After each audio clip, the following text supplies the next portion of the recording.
Up all.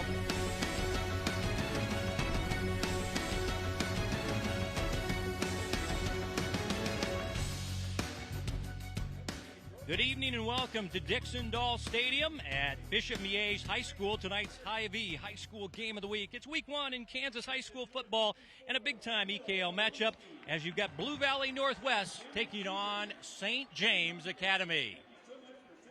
Hi, everybody. Kevin White, Mark Borichter, and our sideline reporter is Bethany Bowman. Well, we got the 6A champs of Blue Valley Northwest taking on the 4A state champs from last year. That's St. James, but they're missing big-time quarterbacks, but still the depth on the roster pretty good for both these teams. Well, there's a lot of depth on these rosters, but you mentioned the defending state champions in two classes, EKL, opening week in Kansas. This is a tremendous matchup. But you mentioned the two quarterbacks that they lost, two of the most decorated athletes in the Kansas City area last year, and Mikey Pauley, who won the Simone Award for Blue Valley Northwest, and then Jackson House, who won the Fontana Award for St. James. Neither of them are here. Mikey Pauley graduated. Jackson House transferred over to Louisiana, and so they're breaking in two new quarterbacks tonight. So I'm interested to see how they come out. Time now for the Hy-Vee player profile, and Blue Valley Northwest going to run it with Grant Stubblefield. Well, Grant Stubblefield is where everything needs to run through for Blue Valley Northwest offense. Over 2,500 yards a year ago in all-purpose yardage, 25 touchdowns on the year. I expect everything to run through him tonight to get this 50-50 offense started for Blue Valley Northwest. And the defense for St. James starts with this guy, Wade Spencer. Well, Wade Spencer is the Class 4A Defensive Player of the Year last year for St. James. 13.5 sacks, over 20 tackles for loss. He's a one-man wrecking ball in there. They need him to get after the quarterback tonight. Let's go. Week one in Kansas, St. James, Blue Valley Northwest. Kickoff coming up next, right here on Spectrum Sports.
Toss going on down on the field with the referee in charge, Phil Lombardi. Time now to check in with our sideline reporter. Here's Bethany Bowman. Well, you guys said it. They don't mess around here in the EKL, but what about what Blue Valley Northwest has done under head coach Clint Ryder? The Huskies went winless back in 2018. Those wins progressing over the past 4 seasons until last year's 12-1 record and the program's first ever 6A state championship. Now, two-time defending state champion St. James in Class 4A, led by head coach Tom Radke. They're looking to make it 3 straight in Class 4A. They started the year last year 0-4. We actually saw them get their first win in Week 5 in the Spectrum Game of the Week against St. Pius X. Now, both of these coaches say they're good friends, and they're really excited for this big matchup to start the season. Back to you guys. Coin toss has taken place on the field. Everybody fired up for football here on the Kansas side. And there is Tom Radke. He's in his 12th year, former Piper head coach. His dad, a Hall of Fame coach up in the state of Iowa. And the quarterback tonight will be Ben Wheeler. It's going to be one of the big stories tonight. The junior, last name familiar to you. You know Sam Wheeler is the tight end at K-State. That's his older brother. So Ben Wheeler starts for them. As far as St. James goes, Blue Valley Northwest goes with Connor White. And Mark Borichter, his quarterback's under a lot of pressure tonight, filling some big shoes. Well, a lot of expectations, right, Kevin, for these guys to step in. And both of them had a little bit of playing time a year ago. You know, Ben Wheeler, early on in the season through that losing streak for St. James, actually split some time with Jackson House. And on the other side, you know, Connor White got a little bit of opportunity to play a year ago. He hasn't thrown a ton of passes, only 24 attempts a year ago. So it's week one, though, Kevin. Anything can happen here. If we look at this on the Kansas side, week one on the Kansas side here, this should be a good one. A freshman to kick off, Trace Rudd, number 38 for Blue Valley Northwest. The back will be Andrew Holton, and looks like Isaac Stanley. And nobody's going to return this one as it goes into the end zone for a touchback. St. James Academy, team that started the year mark last year 0-4, and then they've won 9 straight and another championship back-to-back 4A state championships. Yeah, it was a real slow start for St. James a year ago, but able to rebound. You mentioned go on that winning streak and win another state championship. We had their game at St. Pius on the Missouri side, and they really put it on a good team in St. Pius, and they never looked back. They won the state championship and got to trip to Topeka in the state capital. Once again, though, Ben Wheeler, the junior, is their starting quarterback. Aiden Brady will be their running back. Spread offense, pistol offense. Wheeler going to tuck and run across the 25. And a nice run. He'll get near the 27. So this guy, super athletic, Mark. Yeah, big-time athlete. Dual threat type of quarterback, and you saw it right there on the opening play. Nice little job to seal the edge by the offensive line of St. James to pick up 7 yards. Track sprinter.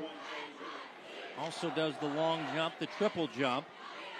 He's already got an offer from UTEP. They want to recruit him as an athlete. 2nd down and 3. This is Brady to the short side of the field, and he's not going to get the first down. Now, this guy also a track sprinter is, once again, Blue Valley Northwest playing a 3-4 defense, and the stop there by Trey Ridley, the bandit, which is their strong safety or their safety man coming up and making the stop. So now it's 3rd down and short. This team about 50% run, 50% pass, but you always get that from the coaches on week one. That's what they want to be. That's not how it always plays out on the field. First drive of the game, 3rd down and short. And now, remember, Monday, both teams' practices were messed up by weather, as Phil Lombardi will have our first penalty. And, of course, if you follow the news, Tuesday, Blue Valley Northwest was in a lockdown. So their practice was messed up on Tuesday. So both teams limited amount of practices this week going into week one.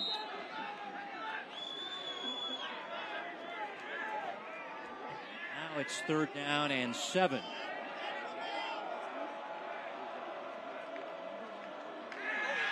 Snap gets back. Brady with the catch and tackled immediately as he can't turn the corner. Colin Mateel, the outside linebacker, with great coverage and a good tackle in the open field. Well, a little bit of a bad snap here, and really with the man in his face, the only place for Wheeler to go is in the flat, and Mateel right there to make the 3rd down stop. So it's a 3 and out. Blake Boydston, also a basketball player. He will punt it, and this one off the side of his foot. Very short punt.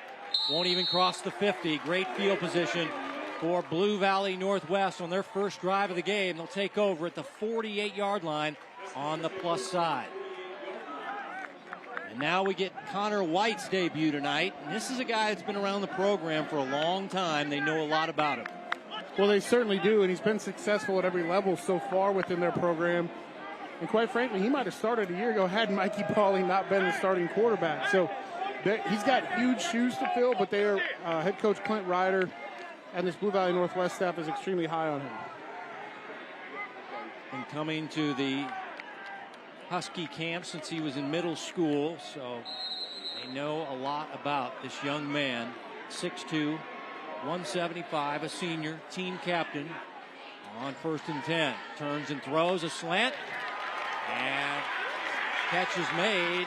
Not enough for a first down. That is Jay-Sean White with the catch, and he'll get about 8 on the first down pass. Well, Jay-Sean White, wide receiver, senior, who they're high on as well. A lot of the production from this wide receiver core graduated a year ago, but this is a nice little start in rhythm throw, Kevin, for Connor White. Jay-Sean, talked to him before the game. I said, Coach says you're the second fastest guy on the team behind Stubblefield. Speaking of Stubblefield, first down and more. Grant using the stiff arm, still on his feet, fighting down the sidelines. Finally run out just outside the 10-yard line. This is the fastest guy on the team. And Grant Stubblefield with an early big play for the Huskies. Well, Grant Stubblefield had a tremendous year last year. And they get him started again, and you see the speed and power he's got right here with the stiff arm. Get Blue Valley Northwest into the red zone. 29 yards and a first down. Yes. Can still get a first down inside the 10-yard line. Here's Stubblefield, the outstanding basketball player, diving for the end zone. Touchdown, Blue Valley Northwest. Grant Stubblefield. Boy, this guy is something else on the basketball court and on the football field for Blue Valley Northwest as they strike first after the short punt by the Thunder. Just a great opening drive for Blue Valley Northwest. You started off with an in-rhythm throw to get your quarterback going, and then go to your main playmaker in Stubblefield. Extra point by the freshman is up and good. Rudd. Well, this guy set the school record for rushing yards last year. No big surprise. He's dominating early in this one. Well, the first 2 runs for Blue Valley Northwest have come off the right side. That little cutback, very similar play to the big run. And there is a wide hole for that man to run through. When you get in a one-on-one situation, your safety's not going to be able to make that play against Grant Stubblefield. He rushed for over 1,500 yards. And that was the school record. He had 1,850 total yards, 25 touchdowns last year, 3 games of 200 yards plus. And oh, by the way, averages 19 points per game on the basketball floor. And his team was state runners up to Wichita Heights this past spring down in Wichita.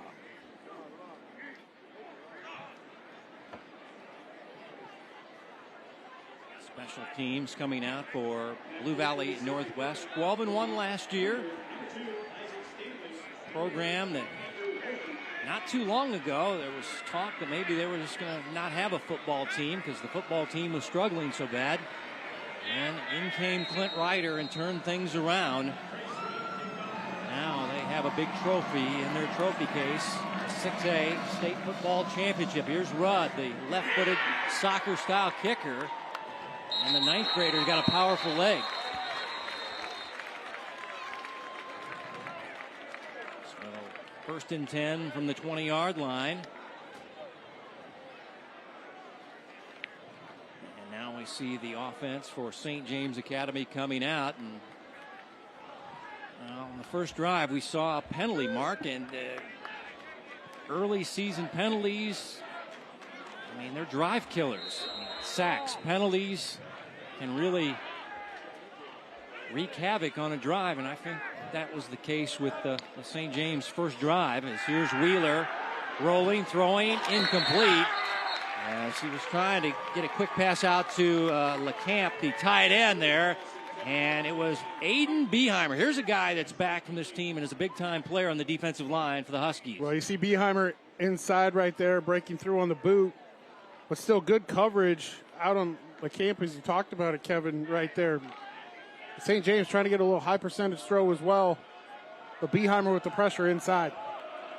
They're really high on Beheimer. Plays both ways, 3-year starter. one of the team captains, a college prospect. Toss sweep to Brady, and he can't turn the corner. First guy back there looked like the cornerback was Chase Wernemont, but his teammates finished off the job. At 15 was there causing problems, and then the teammates gang tackle him down for a short gain. Yeah, nice job by Wernemont getting outside right there, keeping contained, and letting the pursuit finish the job, as you mentioned. 3rd down and 8.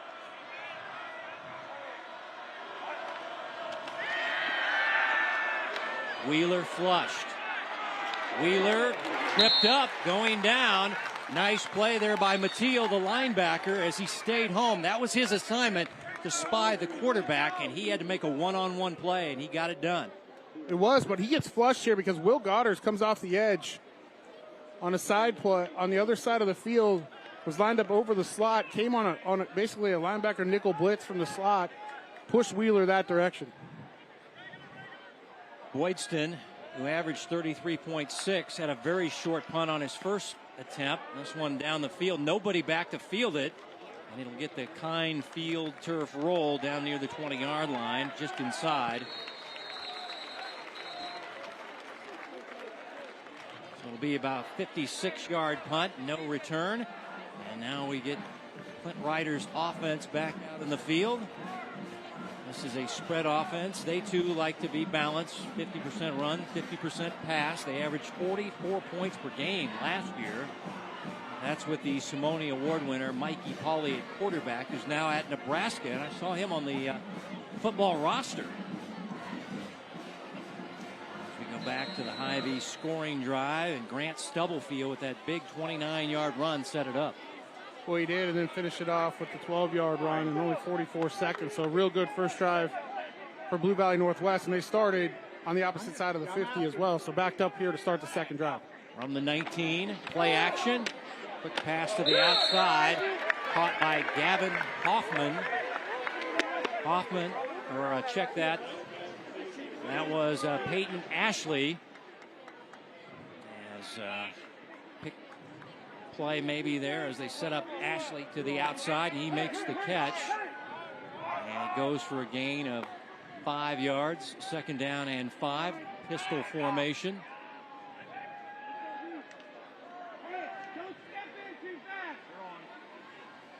Stubblefield, so dangerous with the football. And he'll run close to the first down. Looks like he's got it.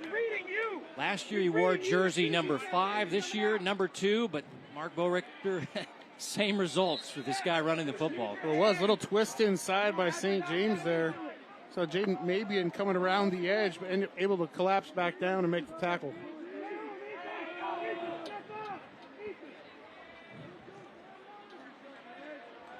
Last year, these teams met 47-10. The game also was right here at Miege. 2 years ago, it was St. James Academy putting it on the Huskies, and another nice run by Stubblefield to midfield as it goes for 21 and a first down to Grant Stubblefield. Well, right now up front, Blue Valley Northwest is just opening some gaping holes for Stubblefield, and there's nobody at the second level within 7-8 yards, and so it's an easy 7-8 yard gain right now for him. You cannot allow him that many yards and that free of space to run. All-state in football, all-state in basketball, excellent in the classroom, a high GPA. Both his parents are involved in administration. Mom with the Kansas City, Kansas School District, dad with the Shawnee Mission School District, David. And this guy getting offers for the both sports, but the lean here would be that he's going to play basketball after averaging 19 points, 4 rebounds, 4 assists, and 3 steals. Heard UNO just offered him a basketball scholarship.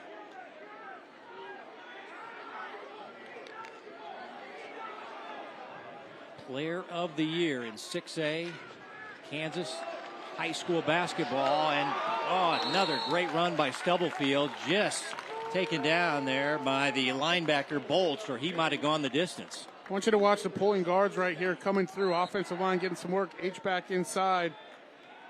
Sealing that outside edge right there so Stubblefield can cut right up inside, and a touchdown-saving tackle made by St. James. Already nearing 100 yards. And we still got 5.5 to go in your first quarter. Coach described him as a slippery running back. The thing I noticed, Mark, is he seems a little more patient this year. He's doing his impersonation of Le'Veon Bell a little bit there. Kind of slow playing it through the line as we get a pass near side. It's caught. Short gain. Catch on the sideline by Wernemont, the senior wide receiver. Kevin, I love what Clint Ryder and this Blue Valley Northwest offense is doing right now. I know it's been the Grant Stubblefield show, but in terms of throwing the football for Connor White, right? A little less experience, especially at the varsity level here. High percentage throws. We've seen a lot of short, quick slants. Right there, the quick out. Nice little easy pitch and catch to get him in rhythm and gain his confidence as this game goes along. Second down, Stubblefield. Hit hard. That is Spencer Dahm, the inside linebacker and the son of the boys basketball coach, Stan Dahm. And expect a lot of tackles from number 27. Big hit this time. Well, Wade Spencer gets a lot of pub. The guys coming back, and you saw him in the backfield as well. But Spencer Dahm, as you mentioned, close to 90 tackles a year ago, 8 sacks himself. He's the leading tackler in the linebacking core that's back and the most experienced, and he's only a junior. Good track athlete. Also plays basketball in his father's basketball program. Third place in 4A for the Thunder as White buying time. Throwing on the run. Low. And is it a catch? Yes, it is a catch. Jayshon White going down low. First down, Blue Valley Northwest. This is a nice job of keeping this play alive by Connor White. Really nowhere that he wanted to go with the football. Had a little pressure, but keeps his eyes downfield. White moves back inside a little bit, makes himself available, makes the catch for the first down. It's one of the things that I wanted to watch tonight, too, is this receiving core for Blue Valley Northwest. They lost almost all of their production from a year ago to graduation. Max Muehlberger walking on at Oklahoma State, one of their big-time wide receivers last year. And this is a high pass that's brought down near the 10-yard line. And this is their big wide receiver at 6'5", Gavin Hoffman. And another first down for the Huskies. You mentioned he's 6'5", and this is just throwing this ball over top of the coverage and letting your tall wide receiver go up and make the play. Nice throw by Connor White. Nice job by Hoffman finding some open space. First and goal from the 10-yard line. Already have a rushing touchdown from Stubblefield. Here's Stubblefield again. Gains a couple up the middle. Number 2, Grant Stubblefield, very small for the Huskies. Tackled by number 5, McDermott. McDermott on the stop, the defensive end. St. James plays a 4-2-5. Jason Denton in his 7th year is their defensive coordinator. He gave up 23 points per game last year.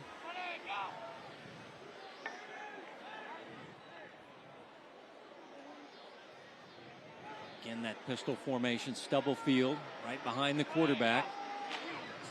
Here's Grant using his speed to the outside. Flag is down. Grant's going to get in, but I don't think this touchdown will stand up. It might be a holding penalty coming up on the Huskies.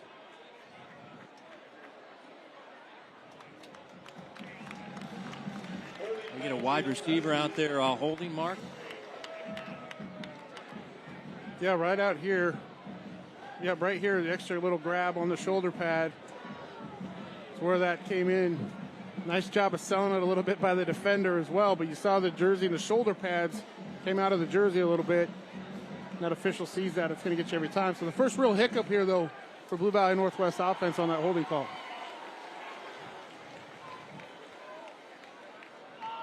Let's see if it messes up the scoring drive.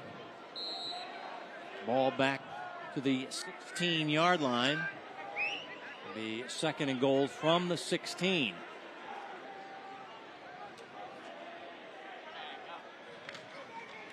Play action. rolling against his body, throwing, has his man, touchdown, Gavin Hoffman. Blue Valley Northwest up by 2 touchdowns early.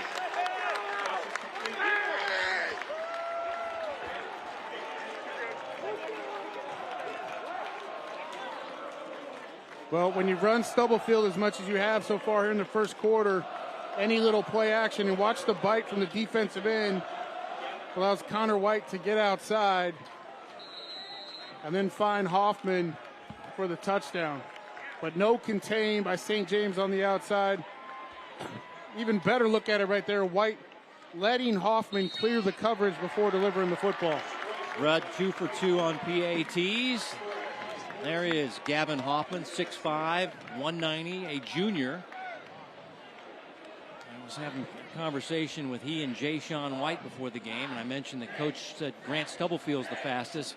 You want to get an argument going between wide receivers, just tell them Coach mentioned you as the second fastest, and Jay Sean and Gavin Hoffman say they've got speed too, and it works for their second touchdown of the ball game. This is a great shot right here. You see Connor White just waiting for Gavin Hoffman to clear the coverage, had extra space to throw the football to the outside where only he could catch it.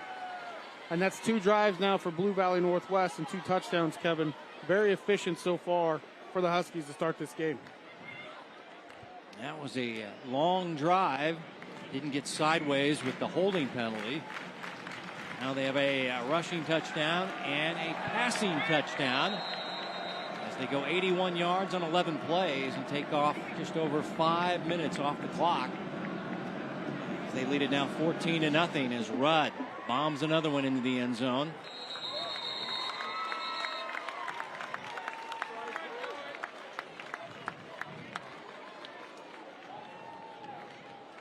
So Rudd, the 9th grader, and Coach said this guy has a very good leg, and he's a lefty, and he can send it down the field. So I ask, is he related to Paul Rudd? Coach says, I don't know. Can't go that deep with the insights. Just know that he can bomb it on the kickoffs. End around, and this is going to be Callahan Houston, senior wide receiver, returning to the team, and gets a nice gain, about 4 yards. 3-year starter, had 2 receiving touchdowns last year. A nice positive gain, though, for St. James on the opening play. They've done a decent job of their first 2 drives, at least getting some positive yardage to start the drive. The opening drive, it was the illegal procedure penalty that really hurt them. They've got to get something going. I know we got a lot of time left in this game, but this is an important drive for them. Brady to the edge using his power. A little bit shy of the first down. He's run out there by the inside linebacker Holthouse, the junior. Now it's going to be 3rd down and short. And you say it's paramount right now for them to get a first down and get some confidence with this offense. Yeah, they've got to just get a couple of first downs here, start to develop a little bit of rhythm. Again, it's week 1 here, Kevin, right? You got the ball to start the game with the opening drive. You've got the nerves and everything else going on. Give yourself a chance to settle down offensively and get in rhythm. On 3rd down, this will be Boydston. Second effort, I don't know. It's going to be close, but it looks like he did get it. That second effort there by Blake Boydston. And able to get it. Well, the Blue Valley Northwest defense really collapsed quickly on him there because it looked like he was going to have a nice hole to run through and maybe get 7, 8, 9 yards on that, but able to just push it past the 6 and keep this drive alive. So Boydston, senior, able to get the first down. And under a minute to play in your first quarter. Motion by the running back. They'll throw to Brady, and he can't catch it. And it's incomplete. 2nd down and 10. Aiden Brady is a junior, also a track sprinter. 4x1. Very good for St. James Academy. There's a situation right there, Kevin. Brady just taking his eyes off the football. Had a lot of space to potentially gain some positive yardage and just tried to run before he caught it. Second down and 10. And once again, pass to the outside.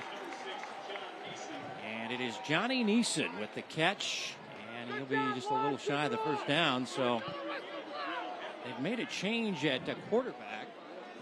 Boydston is playing quarterback, so Wheeler is not out there. And we've seen Boydston. He's a good all-around athlete.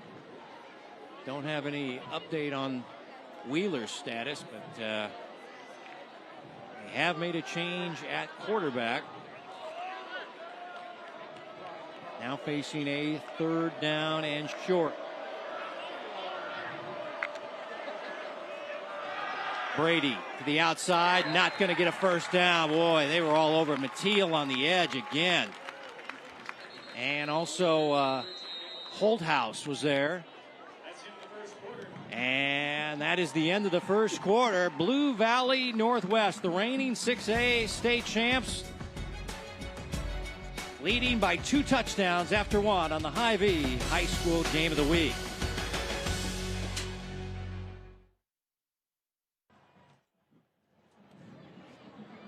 Kevin White, Mark Borichter, Bethany Bowman, our entire Spectrum Sports broadcasting crew here in Roland Park, Kansas. Week 1 of Kansas high school football. Once again, you're wondering, wait a minute, you're at Miege Stadium for a St. James home game. They don't have a stadium at St. James. They're working on it. Construction's being done. They were going to have their homecoming game with St. Pius there, but I'm told the construction was not far enough along as far as the scoreboard, so they're not going to have that game. That game will be at St. Thomas Aquinas as a punt by Boydston. Again, nobody back on 4th down and 5, and this ball will get into the end zone for a touchback. So it's a long punt. And let's check in with Bethany with an update on quarterback Ben Wheeler. Looks like Ben Wheeler is testing out his ankle a little bit over here. He just got his shoe back on out of the training tent, and he's walking around a little bit on it, hopping on it, and so I think they're evaluating him right now. We'll see if he can make a return in this game, but right now just looking like a little bit of an ankle injury for Ben Wheeler. So that's why Blake Boydston seeing time at quarterback, although I was told that young Sam Neeson, the sophomore, was supposed to be the backup quarterback, the little brother of Johnny Neeson. So I guess I don't think the sophomore's ready to go, so they went with Boydston with the injury to Wheeler. 1st and 10 from the 20. Pass deflects, incomplete. Nearly picked off on the rebound there by Isaac Stanley, the defensive back. But the official right there on the spot says incomplete. 2nd down and 10. Well, early in this game, this is about the break that St. James needed right here. This ball goes right through the hands, and he makes a great effort to go down and get this, but it just comes down and touches the turf and bounces a little bit, but great effort right there. That was Ashley as he got his side mirror. He saw a body coming right at his lower legs, and you saw his hands kind of shrink in, and that's what caused him to deflect that ball. He thought he was going to get sideswiped on the play. 2nd down and 10.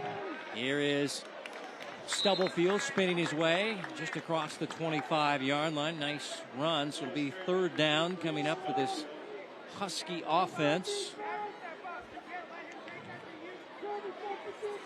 This would be a big stop for St. James right here if they can force Blue Valley Northwest into a punting situation. Opening 2 drives, the Huskies will take it down for a touchdown. Well, they're strong on the offensive line. Wassinger, Beheimer, and Deppie return, so thought the ground game would be their calling card tonight. We've seen Stubblefield approaching 100 yards. He had 128 last year and 3 touchdowns against this team. And using that stiff arm, running like Eric Dickerson out there with that upright form, and he runs for a first down before going out of bounds. That was old school there. He didn't have the goggles like Eric had, but that upright running style here. He does have a little bit of an upright running style, but little quick draw from Blue Valley Northwest, able to bounce it out to the right-hand side and move the chains. Spotted at the 39-yard line, 1st and 10. You mentioned that the Huskies' offense has been crisp, but they've really kind of kept it simple for Connor White, making easy throws for him and relying on a bona fide superstar in Grant Stubblefield to carry the load. And this time, Dom in the backfield, tackle for a loss, Spencer Dom. Spencer Dom does a tremendous job here. He creeps up, Kevin, before the snap. Blue Valley Northwest trying to pull a couple of linemen, but he beat him to the spot. So instead of coming from his normal depth linebacker-wise, he snuck up into the line of scrimmage there, able to get into the backfield.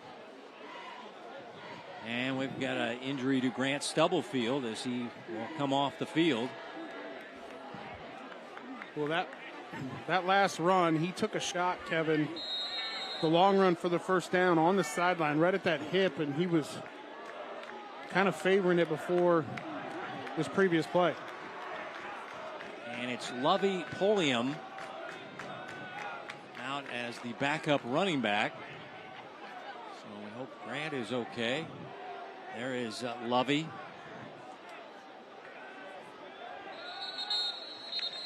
And now we're going to get a timeout by the Huskies. It's been an interesting week for the Huskies. Monday, as they're ready to start practice, thunderstorms roll into the area and they have a lightning delay, so their practice was shortened. Tuesday, they had a lockdown of their school for safety reasons, so they were in the locker room until like 5 o'clock before their district released them, so they really couldn't have a practice. Coach was still confident. He said, we did a lot of work this summer. We're going to be all right.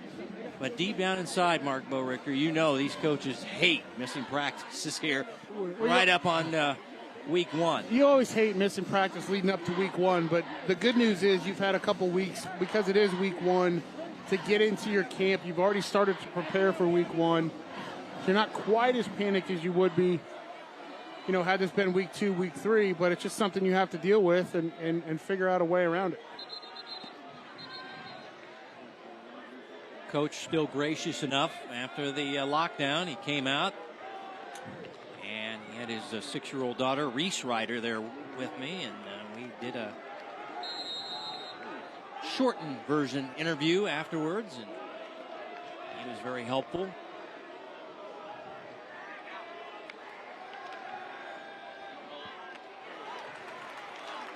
Pass to the near side, and it is caught. This is the big guy with the curly blonde hair, Gavin Hoffman, with another catch. And tell you what, the big guy out there is becoming a favorite target for Connor White. Well, when you're 6'5", close to 200 pounds, it's a nice, easy target to throw to. You got a nice big wide catch area. And so far, he's finding some open spots in the zone. And he got 7 on the play, 3rd down and 3. Stubblefield back in and across the 50 and a first down for the Huskies. Well, Stubblefield just off the left side and right behind his left guard, and that's Brock Heath. He's a sophomore, 6'4", 225. Gets a seal right up inside, opening that hole for Grant Stubblefield.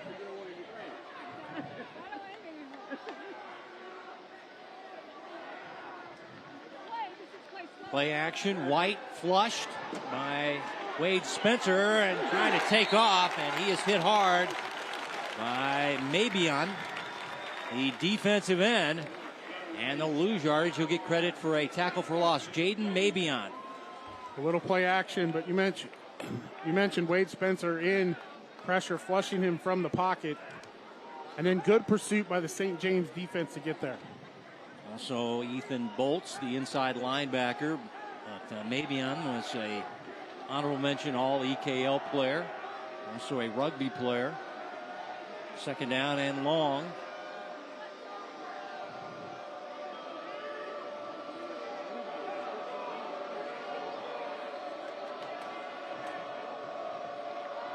White, the short drop.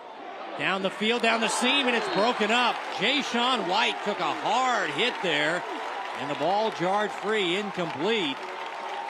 And he got whacked there by Josh Boone, the cornerback, team captain, the senior. And tell you what, he was reaching up for the ball, and he paid a heavy price. Well, this ball just gets a little too much air under it from Connor White, and this will come with experience. He's got to throw that a little bit more on a line right in there. Right before that, he was open in the seam, but a little too much air under that football allowed Boone to get in there and make that hit. Jay-Sean to the sidelines, frustrated. I don't blame you, Jay-Sean. You got to mention that to your quarterback. Don't hang me out to dry like that. I love you, guy. Keep targeting me, but don't leave me hanging like that with my ribs exposed. 3rd down and 12. Plenty of time. Now the pocket breaking down. White just going to get rid of it, and it'll be incomplete. The pressure there may be on. Also Spencer in the backfield, and we saw Connor White start to get a little flustered here, and he just throws it away. Well, he's trying to hit his big target, Gavin Hoffman, on a dig route to the outside on an in. St. James did a nice job of picking him up in the zone. Nowhere to go with the football.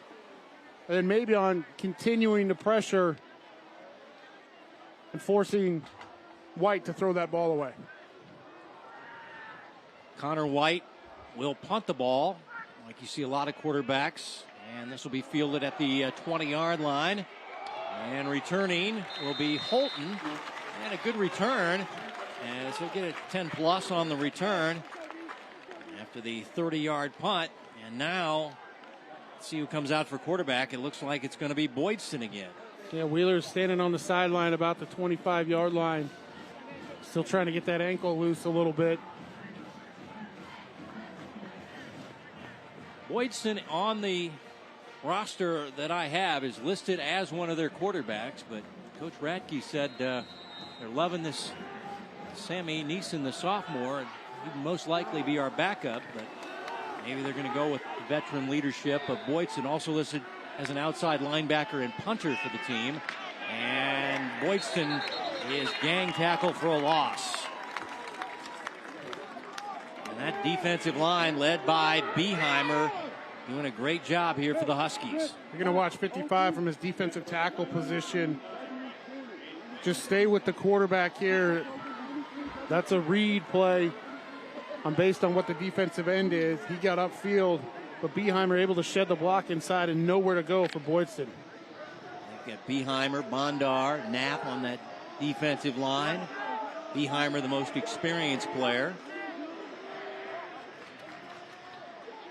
Defensive coordinator, it's Colin Ahern. And now Boydston going to tuck and run, and nothing doing there as the Huskies are starting to feel like a shark with blood in the water as Beheimer makes another play, and we'll get a timeout for St. James Academy.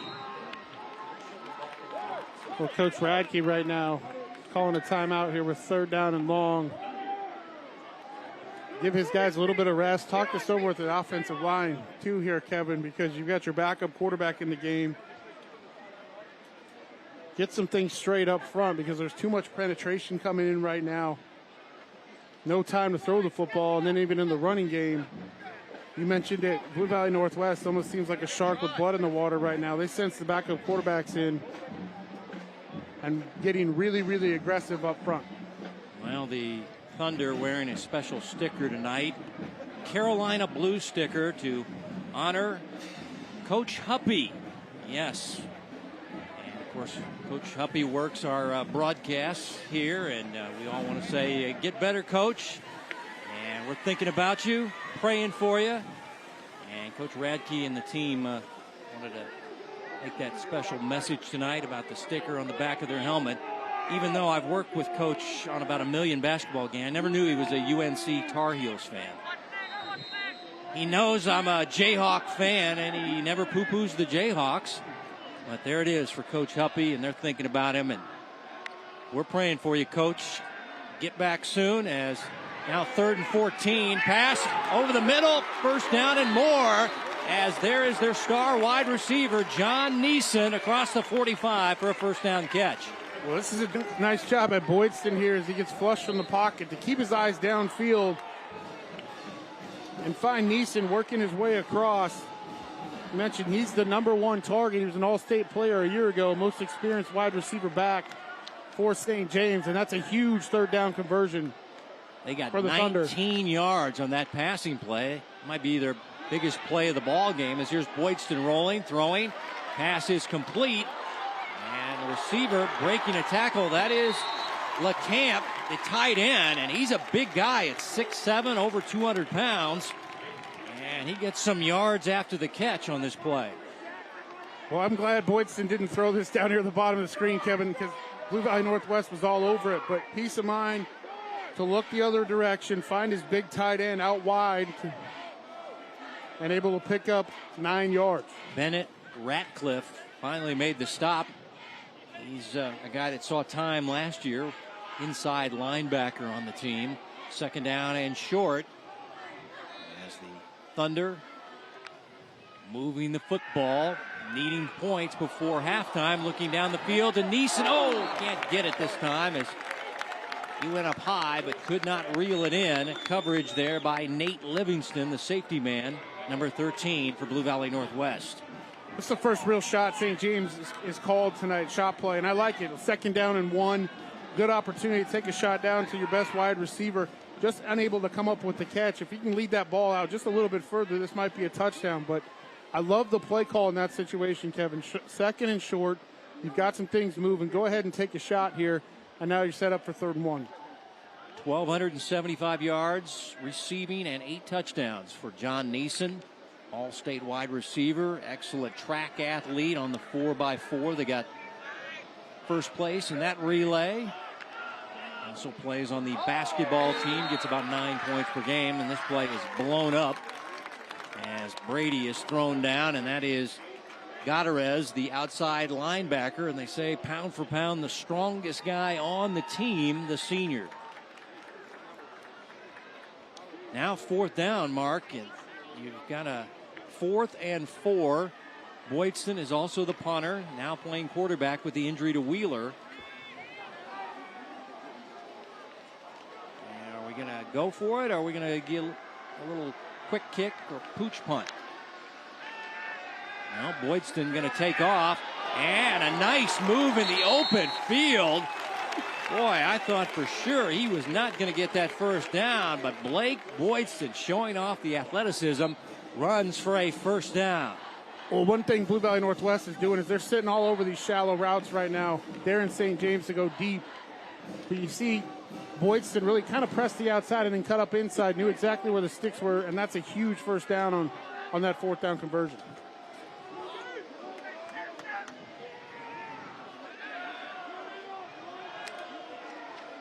Boydston blitzed, rolling, short side of the field, lowers his left shoulder and pounds into the tackler there, and that was the outside backer Mateel, the junior. Big collision and a gain about 3 or 4 yards. This is what happens when your backup quarterback is a linebacker by nature, right? Because he's not just going to run out of bounds and save his body right there. He's going to lower his shoulder and deliver some punishment himself. Yeah, Blake, he plays outside linebacker. Honorable mention all league. Played strong safety as well in his early playing days. 2nd down and 7. Pass to the outside. Good block. And reaching out the ball is Finn Burrett. Finn is a senior wide receiver. And let's see, looks like that stretch got him the 1st down. Well, I like this little quick screen. I mentioned they're sitting all over aggressively on these short routes. You saw the corner really come up there. They got a block, got him out of the way, and then reaching for the 1st down to keep this drive moving for St. James. Brother Dakota led the team to a state championship in 2020. Mom was a legendary track athlete at KU. Dad, a football player at KU. So where does their brother Dakota go? K-State.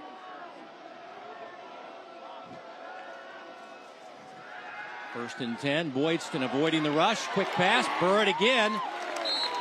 And Burrett close to another first down, as he had 21 catches last year.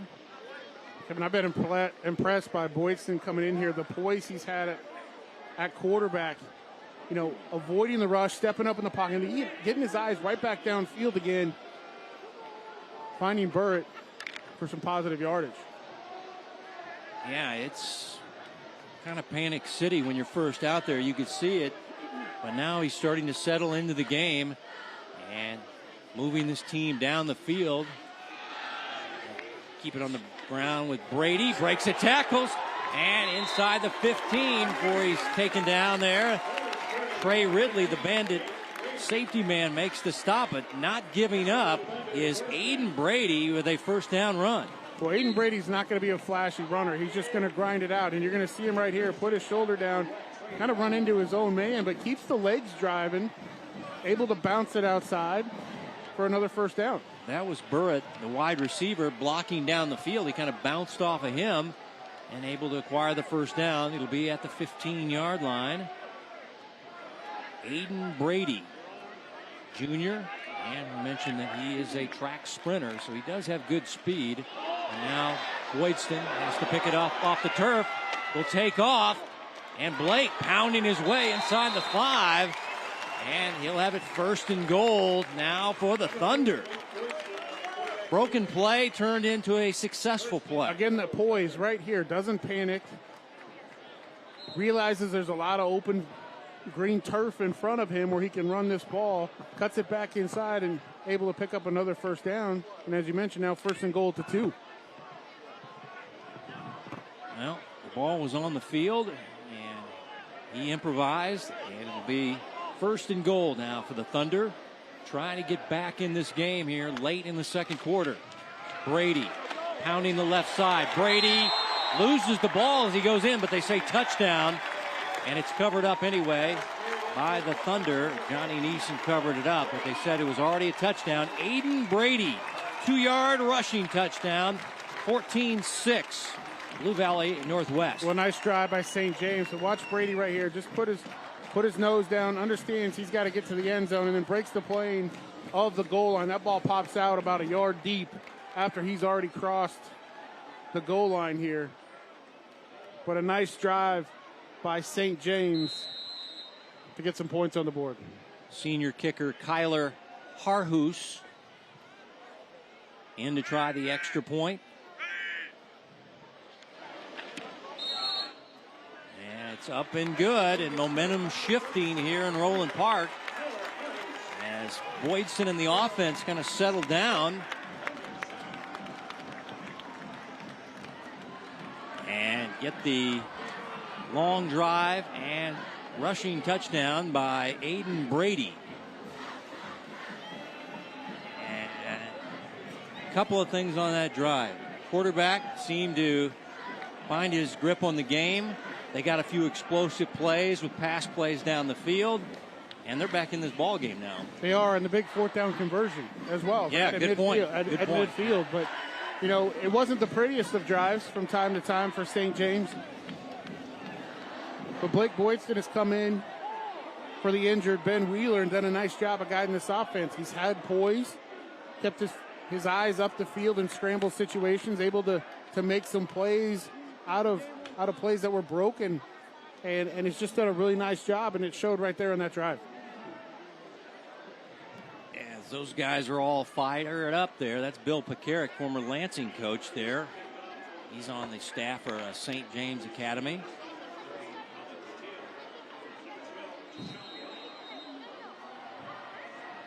There you see the technology on the sideline that the guys are watching that last drive. And this will be a kick return from the 5-yard line for the Huskies. And this is Jayshon White. And a nice return out to the 35-yard line. Nice return. Jayshon White looked like he was going to be tackled about the 22-yard line or so. Made about 3 spin moves off of one tackler. And he's cramping up. So gets a shot in the ribs earlier. Now the cramps after the 30-yard kickoff return. Nice tackle there on special teams by the kicker. That was Harhus. Jay Sean will slide back on the field turf. And the offense will check out on the field. From the 35, 1st and 10. Huskies leading by a touchdown. Pass to the near side, going to be intercepted. Coming back the other way. Down the sidelines is Josh Boone with the pick for the Thunder. And Connor White hung that one up in the air, and the nearest guy there was Josh Boone, and it's an interception and a long return for St. James Academy. Well, this ball is thrown flat. He thought his wide receiver was going to come on a much more flat angle as opposed to the higher angle. And Josh Boone just read that and, like a center fielder out there. Nobody around able to catch that ball with a nice return. And now you've had two really big opportunities here for St. James. The previous 11-play drive, now an interception. And as you mentioned before, the momentum shifting now, Kevin, in this ballgame. And we have another player cramping up. Well, last week, during the Grain Valley and Fort Osage game, I thought crampings were a thing of the past, but I talked to a trainer this week, and she said, that may be the dumbest thing you've ever said. Cramping will always be an issue early in the season in the fall sports. It comes down to hydration, your diet, and how good a shape you're in. But, yeah, so this is an issue. It's been hot, and I understand that. But this is going to be a big-time problem for Blue Valley Northwestern in this game, Kevin, because we still have 2 minutes to go until halftime. This is only the end of the second quarter. Usually you start seeing this about late in the third quarter, late in the fourth quarter type of thing, and now you've seen two players already starting to experience cramps with 2 minutes left to go in this half.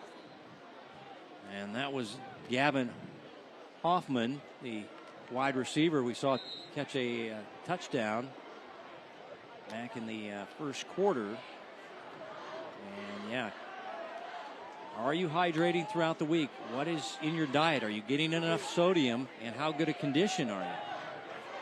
This trainer says guys are usually just running fast enough they don't get yelled at by their position coach. But on Friday nights, you're taking it to another level. And the muscle tightens up. Just over 2 before Hy-Vee at the half. Here's Brady up the middle with a pounding run. And he'll get about 5 yards on the play. Coming up, we'll have the numbers and highlights brought to you by your employee-owned Hy-Vee stores.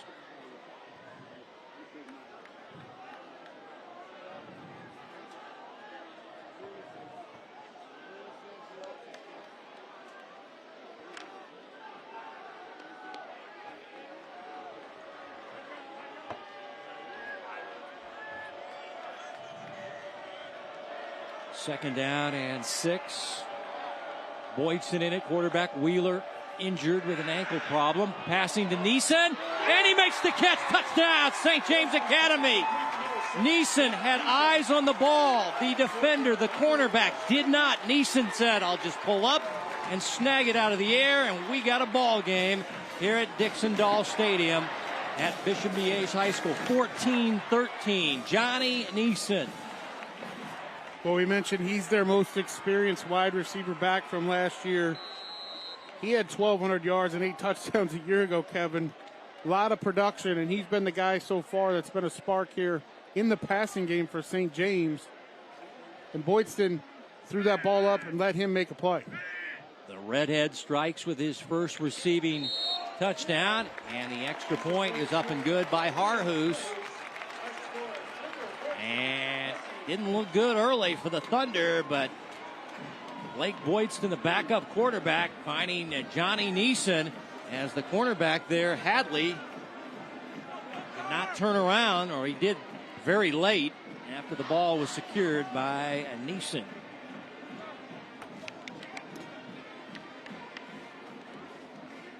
$16 yards on the passing play. Well, everything is turned right now. Momentum for St. James got off to a slow start. The first 2 opening drives for Blue Valley Northwest offense were surgical. Stubblefield ran the football well. They threw the ball well, short, quick passes, extremely efficient. St. James now has got it going offensively with an 11-play drive to make it 14-7. Now get the interception, turn that into points here with a minute 20 to go in the half, and we're all tied up. Harhus to send it back. Yeah, it was looking pretty dire. St. James down by 2 touchdowns. Their starting quarterback is out with an injury. Here's the return from the 10-yard line. It's White again. Jay-Sean near the 25-yard line before he is run out. And making the special team stop was Hank Schreiner, sophomore, backup linebacker.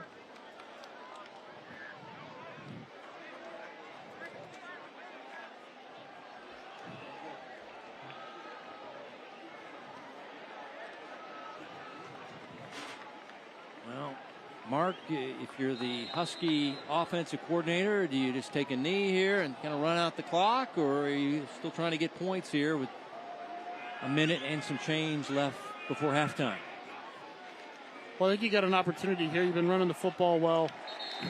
Stubblefield for a limited game. Looks like they want to go to the locker room. Well, and Blue Valley Northwest is going to get the ball back to start the second half here, Kevin, because they kicked off to start this game. So yeah, you've got an opportunity with a couple of timeouts that you don't want to be overly aggressive here. And now Connor White buying time, throwing down the field, and the pass on the sidelines is caught. Oh, what a play there, as making a backpedaling catch was Trevor Garlington, a sophomore who has great speed, but really wasn't on the wide receiver depth chart on my book. He was listed on kick return work, but with that great speed, he's able to get behind the defense and make a nice catch. 37 yards, ball at the 35. Now plans change. You've got timeouts, and you've got good field position, and now Connor White going to throw. Yeah, I had to look for number 7 there, and I happened to see him there on my kick return chart, but not as a listed wide receiver in this game. But they did say Trevor is one of their speedy sophomores. Well, I mentioned you don't want to get overly aggressive, and there was really nobody open, right? So White just kind of rolled to his left. His receiver just released down the field and able to make a nice catch, get out of bounds. And as you mentioned, Kevin, now plans change a little bit for you here. You've got an opportunity to potentially double this up, get some points here before half, and then get the football back to start the second. We've seen White with a touchdown pass, but also a big interception. Slant, caught, and down near the 25-yard line, as that was Peyton Ashley. I'm going to spot him shy, about a yard shy. Spot him at the 26-yard line. As Coach Ryder and Grant Stubblefield talking it over, as we'll get a timeout. So that'll be timeout number 2, one in the back pocket for Coach Ryder. Well, this is a timeout that Coach Ryder really didn't want to call either here. They're a yard short of the first down. If they get the first down there, the clock stops, and I don't think they call a timeout. Save the last 2, but you have to call it here in this situation on third down and short. Make sure you get in the right play. And quite frankly, Kevin, you've got a kicker that's got a really good leg. So you'd be looking, right now at about a 43-yard field goal or so, 44-yard field goal from this spot. But you might be in fourth down territory here. Well, you got the explosive play, the 37-yard pass to the sophomore. And that's changed things. One timeout left for the Huskies. Still plenty of time. Third down and 1 from the 26-yard line. They have a Stubblefield rushing touchdown and a Hoffman receiving touchdown. They also have an INT thrown by Connor White.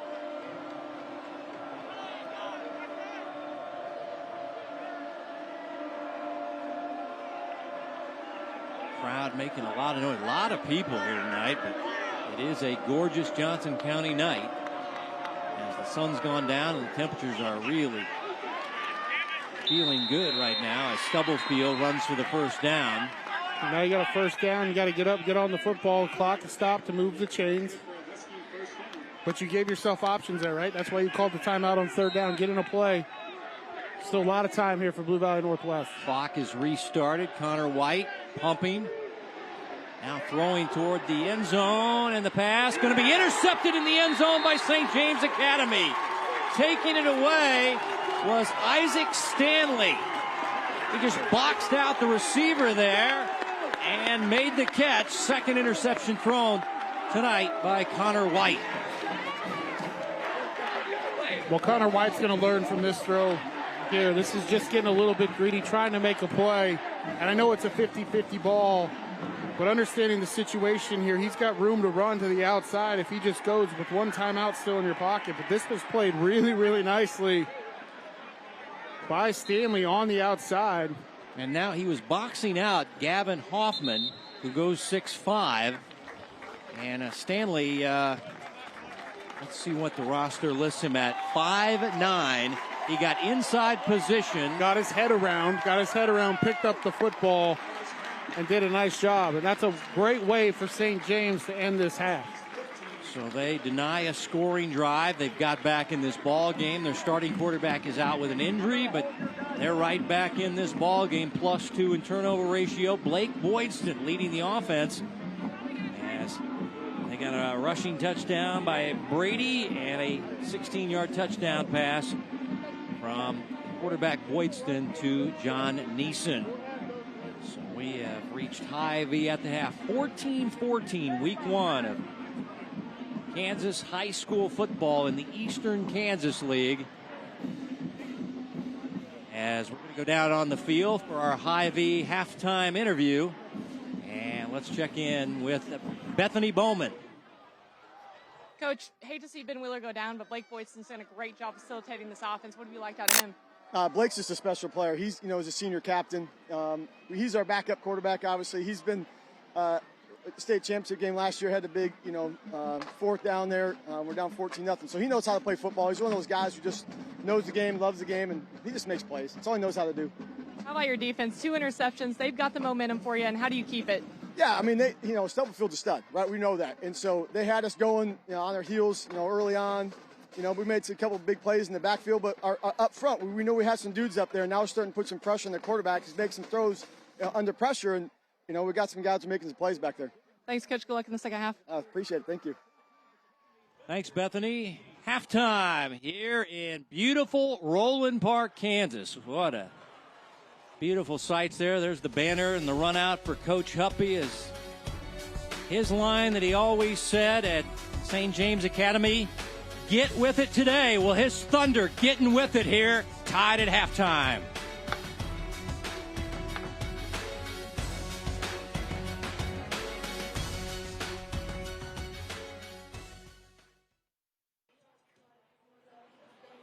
Halftime score, week 1 of Kansas high school football. And in the Eastern Kansas League, you got Blue Valley Northwest and St. James Academy tied at 14 apiece. Coming up next week, we continue on the Kansas side. This is a Sunflower League matchup, as it'll be Friday the 9th of September at ODAC. Shawnee Mission Northwest of Bo Black taking on Coach McCartney and the Olathe North Eagles. Should be a very good week 2 ball game. And those teams have a lot of star players, and contact with Bo Black today, the Cougars head coach. Guess what Monday is? It's a holiday. So the coaches have to work around a holiday. Do you think they'll practice or not, Mark? Oh, yeah, they're practicing Monday. Yeah, they're going to get into practice. Yeah, There's no way. It's going to be at a different time. Yeah, they are going to practice. You are correct. They will be practicing.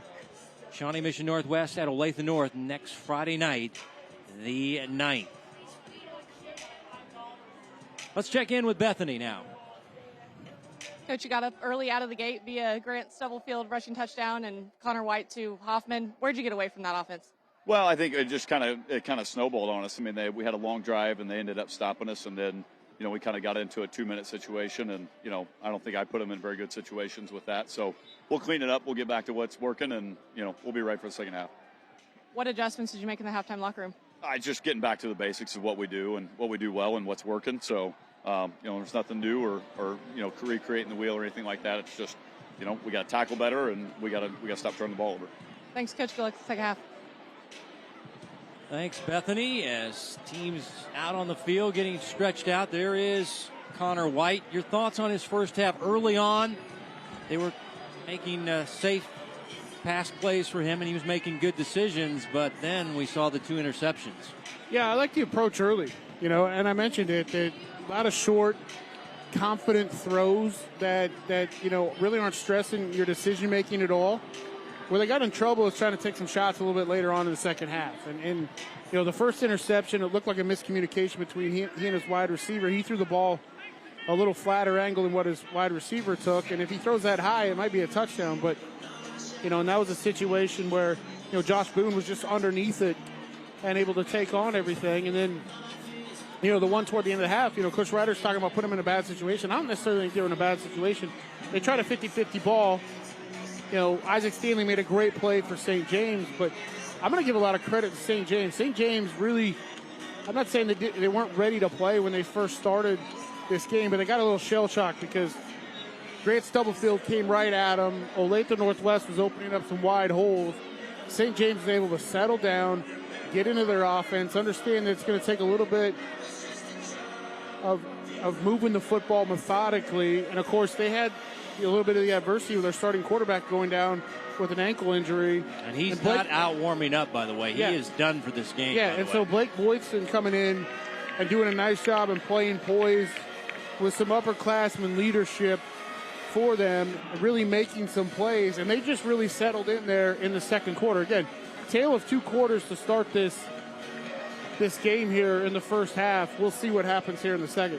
Wheeler is on the sideline, sitting on the bench, and he is not warming up with the rest of his teammates, so it looks like it's Boydston's game now. And like you mentioned, he was off to a little bit of a slow start. There is Ben Wheeler. He does have his helmet with him, but not a good sign. That is the offensive coordinator, Matt Joshi, that is talking to him, so maybe he may get back in here, but I don't know.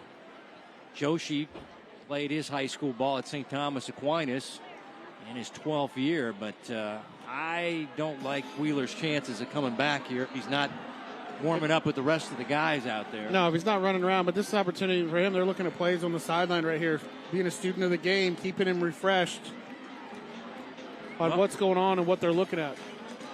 The Huskies will get the football as they won the coin toss, deferred their option in the second half. Can they get Grant Stubblefield going again? Over 100 yards and a touchdown. But really, that was mainly done in the first quarter, early part of the second quarter. Yeah, at one point he had 5 carries for 83 yards, and all done in the first quarter. So St. James has done a nice job making some adjustments defensively, playing a little more aggressive and slowing him down.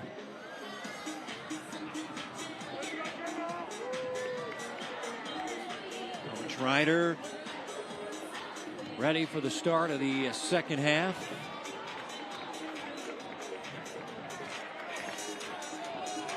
He won the Eric Driscoll Chiefs Coach of the Year. As the Thunder will kick it off with Harhoos.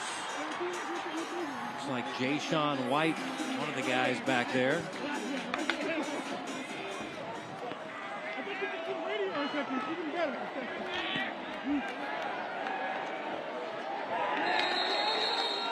Mateo also back there, but it'll be a touchback. And now it's crunch time. Connor White making his first varsity start. You're playing a defending state champ.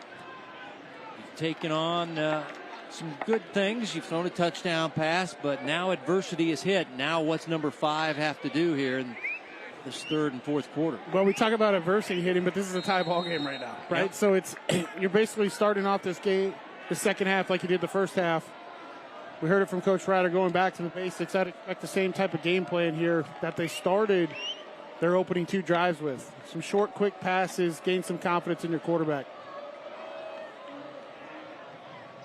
Stubblefield up the middle, weaving his way. First down run. 11 yards, so they go back to their bread and butter guy, Grant Stubblefield. And he's got a first down with a nice kind of weaving run here. A nice weaving run. You see the nice big push from the left tackle. That's Joel Deppy moving the defensive lineman off the ball and opening that hole. Deppy, an all-conference center, second-team All-League. And Wassinger, the left tackle, was first-team All-EKL. And here is Grant again. Defense able to keep it to a short gain there. That was Wade Spencer clogging things up. Big number 75 on the D-line for the Thunder.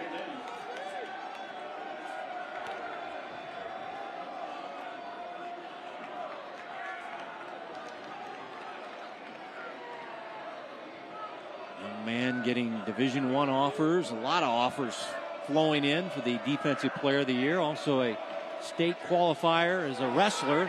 And now they cut back.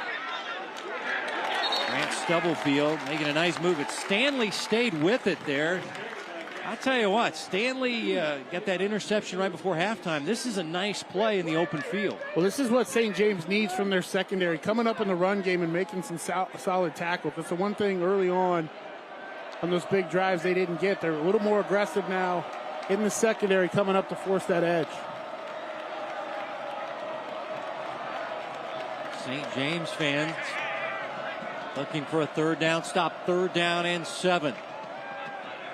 Pass is caught, and it's right at the first down stake. Let's see where they're spotting this football. Peyton Ashley made the catch and took the big hit.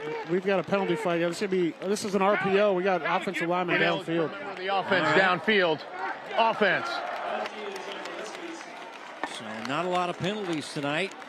And that one, you see more on screen passes than anything. And that was more of a slant.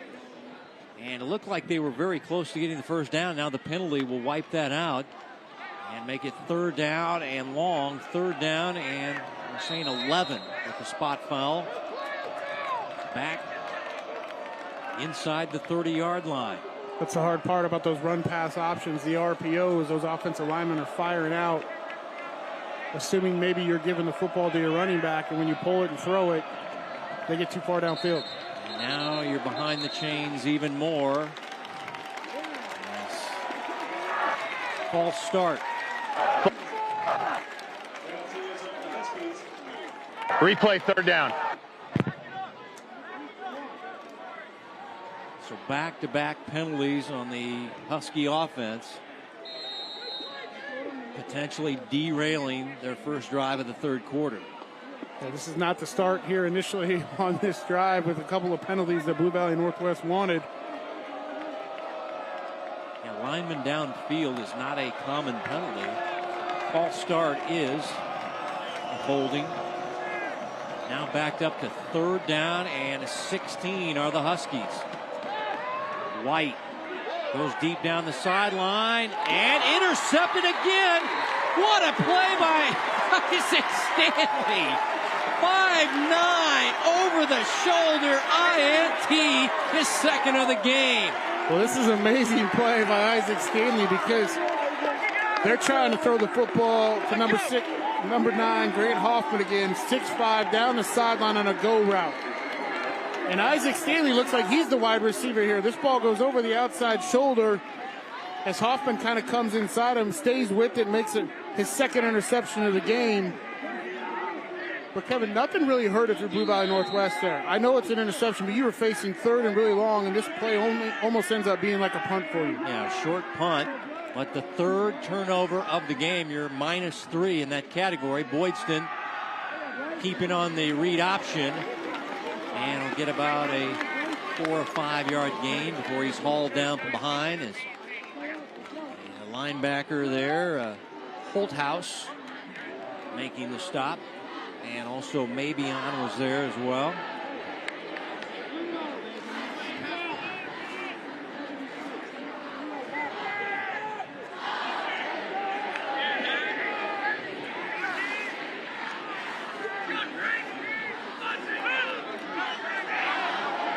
Huge crowd here tonight. How can you blame them? 2 defending state champs, perfect weather, week 1. Friday night, you gotta love it. Here's Boydston. Neeson with the catch on the sideline. The toe tap, first down, Thunder. Well, Neeson was open for quite a while on this comeback route out here. Boydston was looking down the field, but comes back to his outlet to move the chains. And this is the kind of rhythm St. James has been in on their last few drives where they've scored. They had an 11-play drive, running the football with Brady, some boot plays, and then Boydston using his feet and throwing the football late down the field. Boydston the pump. Now looking for Neeson down the field, adjusting to the ball, and it's wide and incomplete. Yes.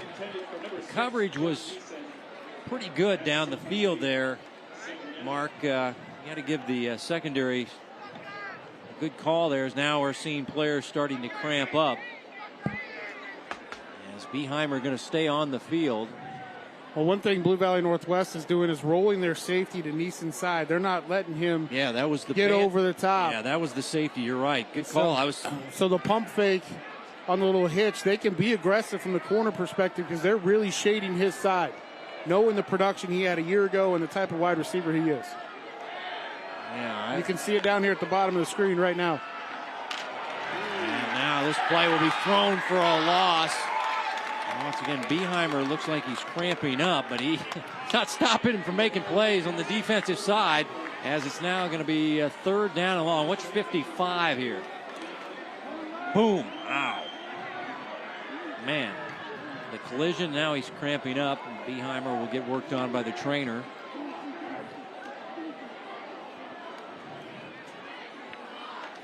Officially 3rd down and 14 as the defensive coordinator stalking the sideline, looking for a 3rd down stop for his Huskies. Well, after the tackle for a loss, you're behind the chains. Quick pass. Neeson gets a block, turns up the field. He is short of the 1st down by about 4 yards.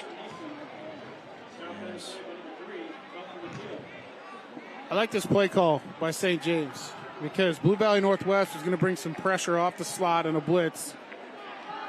You throw the quick screen, you get 5-6 yards. You're probably in 4-down territory here, set up for 4th and 5 as opposed to, the 4th and long that you had previously. Well, Boydston also is their punter, so he could pooch it, but looks like they want to go for it on 4th and 5. Go over the middle, too tall for a 6-7 wide out. Looks like he broke off the route a little too early, too. What did you see, Mark? That was they had Finn Burrett wide open on the flat route. And you're going to watch this play right here. Boydston gets a little. This is the one time he hasn't had patience. Finn Burrett is open on the flat route, which is where that ball really needs to go. He's open for a 1st down, but because of the miscommunication and the ball being thrown a little early to that camp, they turned it over on downs. Yep. Now Blue Valley Northwest gets good field position at the 40-yard line in a tie ball game. 7.5 to go in your 3rd quarter. Hy-Vee High School game of the week. Kevin White, Mark Borichter, and Bethany Bowman and our entire crew here in Roland Park, seeing a good one. Here's Stubblefield, hard couple of yards up the middle. And making a good defensive play was McDermott, the defensive end, scraping down. One of the adjustments St. James has made, too, is mugging Spencer Dahm up into the line of scrimmage. They started making that adjustment in the 2nd half, number 27. But a nice play by McDermott there.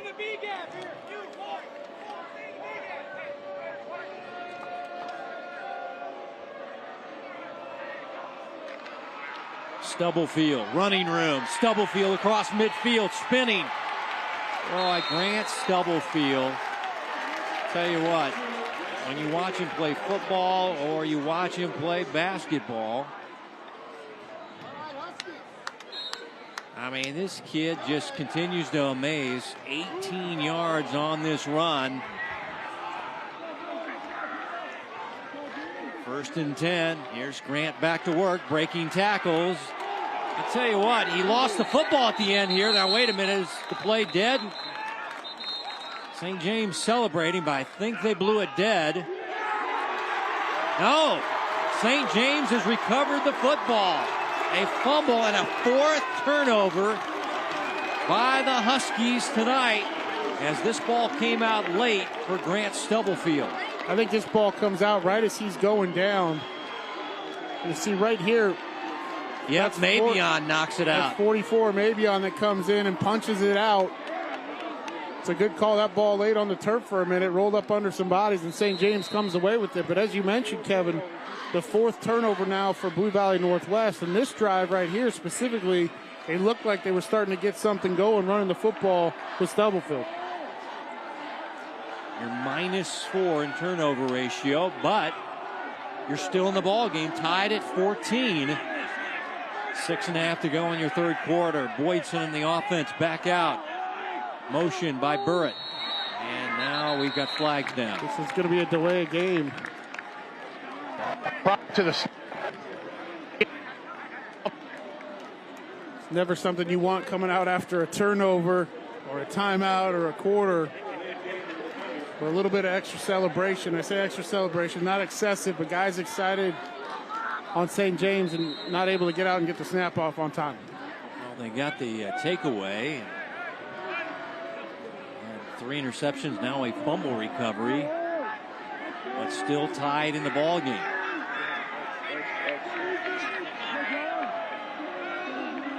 First and 15, you're backed up again. Boydston throwing down the field. Neeson diving, can't make the catch, incomplete. Coverage that time. Looked like Warnemont had pretty good coverage. It would have taken a perfect throw.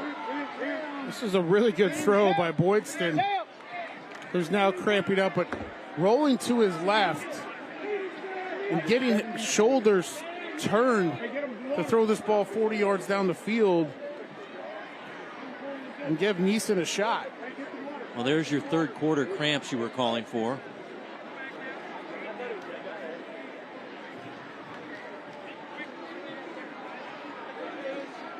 Pickle juice. It's still way too early in this game. I just heard somebody yell pickle juice. Yes. The trainer that I talked to this week said her secret hack was she hands out the packets of mustard that you get when you eat your pregame submarine sandwich. Those have a lot of sodium in it, and you can get some quick sodium that way, and it tastes pretty good, I guess, if you like yellow mustard. Well, some of the stuff you have to do when you're cramping is, it's not the most appetizing. But I said this in the second quarter, and I'll say it now. I mean, we get 6 minutes to go in the third quarter. You know it's hot out here. I know these guys are giving their all, but we shouldn't see this many guys cramping this early in a game. And now, guess who's running out at quarterback? Sam Neeson, the little brother of John Neeson. So the sophomore, can we see a Neeson to Neeson combination here? Do you think he's looking for big number 6 out there? But in a tough situation, behind the chains, 2nd down and 15. Quick pass, and it's a looper, and Burritt can't make the catch. Do you think the sophomore might be a little nervous coming out here in his first varsity start? They're just running a little bubble screen here, and he just didn't step into this throw. That's all it was. I mean, that might be a little bit of nerves. That was a looping throw. That had a hump on it, that throw.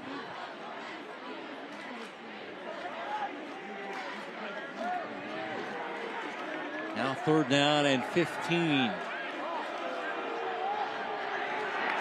Might get ready to go in there. And they'll keep it on the ground, and Brady is blown up. That's Mabion. He's flexing his muscles in this ball game, and it's going to be 4th down punting time for the Thunder. Well, kind of your standard 3rd and long. You're looking screen or draw opportunity. And Blue Valley Northwest was looking at it with Knapp right there. No gain, 4th down, and long punting time. And now Burritt, the backup punter's in because Boydston is out with the cramps, so they lose a quarterback and a punter. And Burritt, a very short punt. It's only going to be a little over 20 yards, so Boydston, a very valuable player that you lose to cramping. Kevin, let's go back to Blue Valley Northwest previous drive, right? They throw the interception down the field. I mentioned it was on 3rd and long. Essentially, it works like a punt, and now you have a couple, opportunities that have happened for you. Unfortunate for St. James, but your quarterback starts cramping up a little bit. You got the delay of game penalty, and now a punt that wasn't very good, and you've got the ball back at midfield. So nothing really hurt for you if you're Blue Valley Northwest, but an opportunity now to take advantage of it. Well, they fumbled the last time with Stubblefield. 4 turnovers. And right back to Grant, and a quick 5-yard gain. They'll never stop giving it number 2. Grant Stubblefield, the 6A basketball player of the year. That's how good an all-around athlete he is. Excellent in the classroom as well.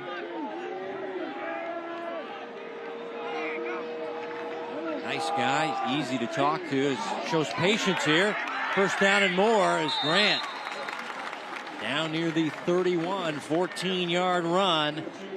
And you saw his stats at halftime. He's over 100 yards. This is a nice, patient run. Well, he doesn't need a whole lot of space, but you talked about his patience. That's one thing I've noticed this game. We had a couple last year with Blue Valley Northwest. His patience this year has really improved his vision, allowing his offensive line to get the work done up front and then finding the holes. It was Beheimer's back he was following there. Here's Grant again, using that stiff arm a lot. Yeah, still get it down to the 27, gain of 4.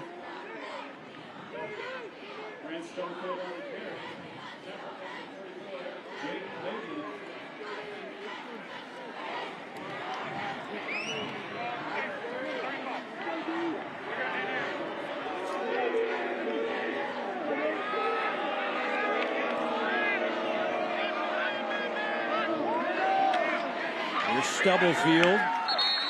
Now, just such a smooth runner of the football as he's finally taken down by Mabion. Now, the defensive ends tonight have done a good job. We've seen Lyndon Knapp and Jaden Mabion both wearing jersey number 44s. They might have switched the names a few times. Both defensive ends playing some good football tonight for both these teams. The short field after the backup punter had a very short punt. Now a quick pass. And turning up the field for a nice gain is Wernemont. And now they'll be facing a 3rd down and short. Just moving down the field. This is what we saw in the first quarter with the offense. It was a lot of Stubblefield, safe, short passes by number 5. A lot of short, high percentage throws and a steady diet of number 2. And this is where Blue Valley Northwest offense has done their damage tonight. Yeah, well, you heard Coach saying get back to basics. Let's get back to giving it number 2, but he didn't get the first down this time. Now it's going to be 4th down. And let's see here. Now they're saying 3rd down. The marker on the was wrong, so it is actually 3rd down. Scoreboard was right this time. The field marker was wrong. 3rd down and short. A little bit of tempo now on the ball fairly quickly. I say tempo. They're going to take their time and get in the right play call here.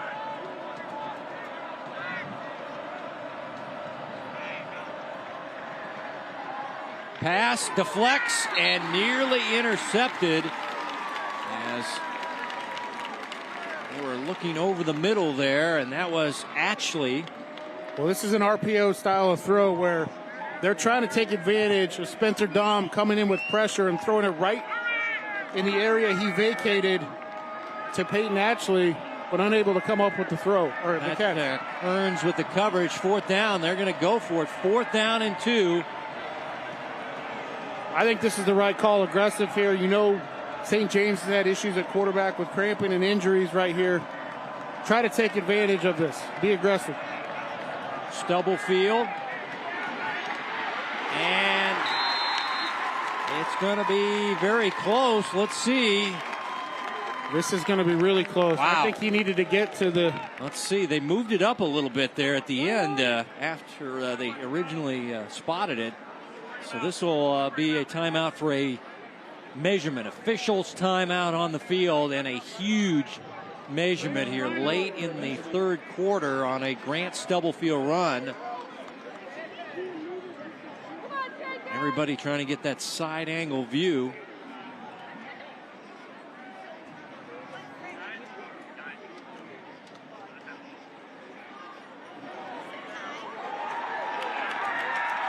Touch the nose of the ball, is touching the stick. First down. Wow, that was close. No index cards to get out. Stubblefield converts on 4th down and 2 by the nose of the football.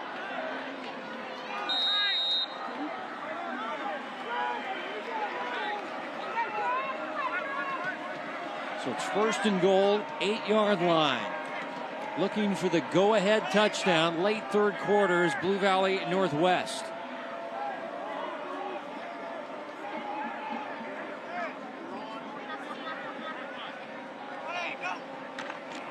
Stubblefield fighting hard, but tell you what, it didn't look like much, but it's actually a four-yard gain. As there's a mess of bodies right here. The Stubblefield puts his nose down. You're going to see he puts the head down. Looks like he was going to be tackled, and that's Wade Spencer gets him from behind, and the momentum actually pushes him forward about 3 or 4 yards. So 2nd down and goal from the 4-yard line. Stubblefield going out for a pass. Nobody out there. Touchdown, Blue Valley Northwest. Grant Stubblefield. Well, this is a design play to throw this to Stubblefield all the way. 3 wide receivers out to the left-hand side of the formation, all running vertical routes and man-to-man. Stubblefield set left of the quarterback and just outrun the linebacker in coverage. A lot of space, as you mentioned out there, Kevin, and that's an easy pitch and catch for a touchdown. Looked like the free safety, J.P. Root, was coming up there. But Grant Stubblefield with his 2nd touchdown of the night. And the extra point, no good. And the player's cramping up still. This is another St. James player that is cramping up, but first PAT miss by Blue Valley Northwest. So it's a 20-14 ball game. We're going to see this, Kevin. Stubblefield set left, and that's the inside linebacker who was actually on coverage. And you're seeing the secondary guys, they're all man-to-man coming off right now to get him. But the linebacker was on man-to-man coverage on Stubblefield. And that's just an out-leverage play. You're trying to out-leverage the defense with speed and a quick vertical threat, and they were able to do it. Well, the drive was benefited by a very short punt. They had good field position. They were able to convert by the hair on the chinny chin there on that 4th down play. That is Josh Boone, who's cramping up. And they got the conversion, and then their megastar, Grant Stubblefield, does it via of a pass reception, which I don't know how many last year of his 25 touchdowns he scored receiving the ball, but he definitely has that skill. As he rushed for 1,500, had 1,850 in total yards, so he can catch the ball. And he puts his team back on top at 20-14. And will that miss PAT come back and haunt the Huskies? As here's Holton.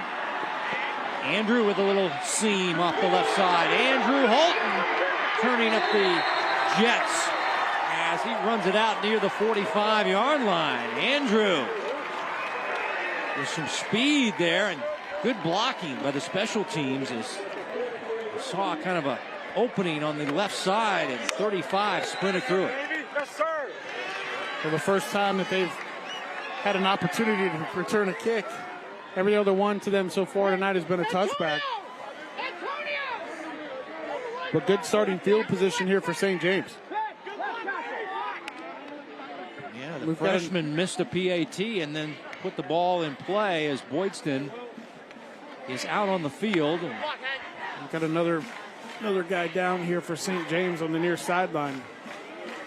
So the cramping situation continues.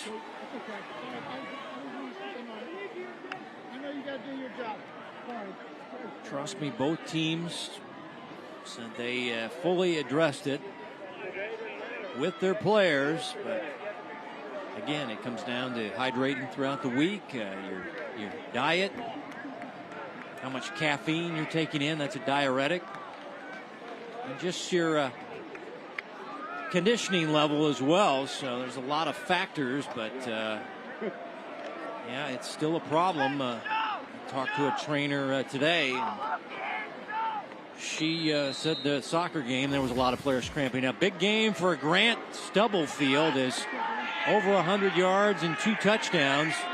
As now, let's see what St. James has up their sleeve.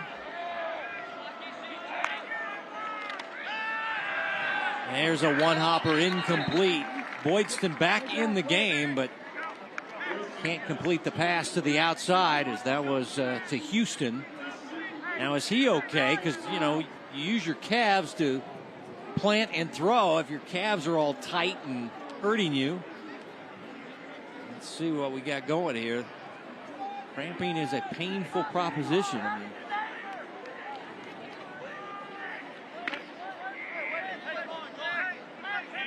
second down and 10, 44-yard line.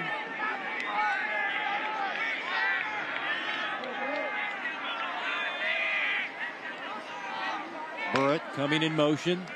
Toss sweep. Brady. He can't get to the edge, and now the Huskies starting to fly around on defense. As that was Hadley there. Also Ridley. And then the linebacker Ratcliffe. That was the old blood in the water. You see those guys really moving to the ball that time. Well, a lot of pressure, and it was Logan Holthouse who initially got in there on the blitz to kind of slow him down. He actually lost a yard. Third down and 11. Pressure look here again from Blue Valley Northwest. Boydston hit as he throws, incomplete, looking for Neeson on the sideline route, and it'll be a 3 and out for the Thunder. And that's the pressure from Ratcliffe coming in there. Neeson was open, but the pressure from Ratcliffe on the blitz, not allowing Boydston to make the throw. Boydston will stay in and punt this time. The last time Burrett punted, and it was just over 20 yards, so a little shorter than their normal. Boydston is about a 35-yard punter and nearly got this one blocked. And this one is not one of his longer ones, as it'll be tagged down at the 32. This will only be a 25-yard punt. And now Blue Valley Northwest will get it. Coach Ryder in the offense as we got more players cramping up. I think it was Boydston. It looked like when he punted it, his calf seized up on him.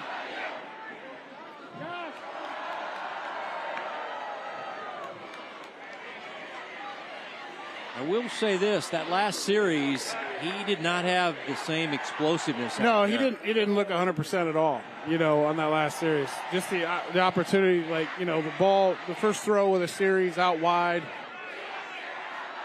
Whoa, that was close.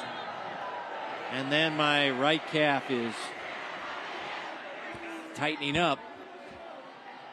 As now Connor White in the offense back out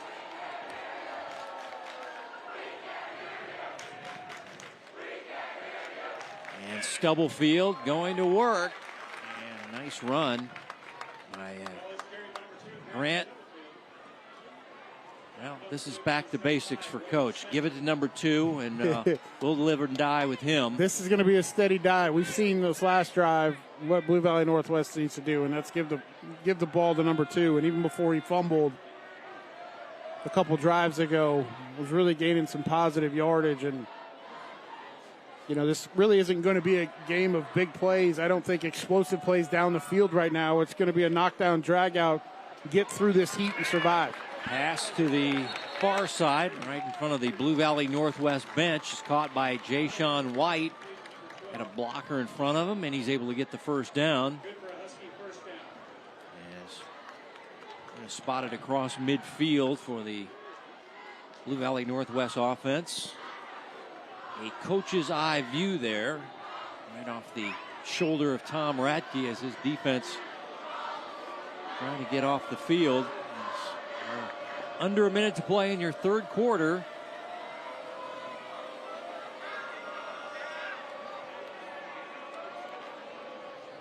Stubblefield.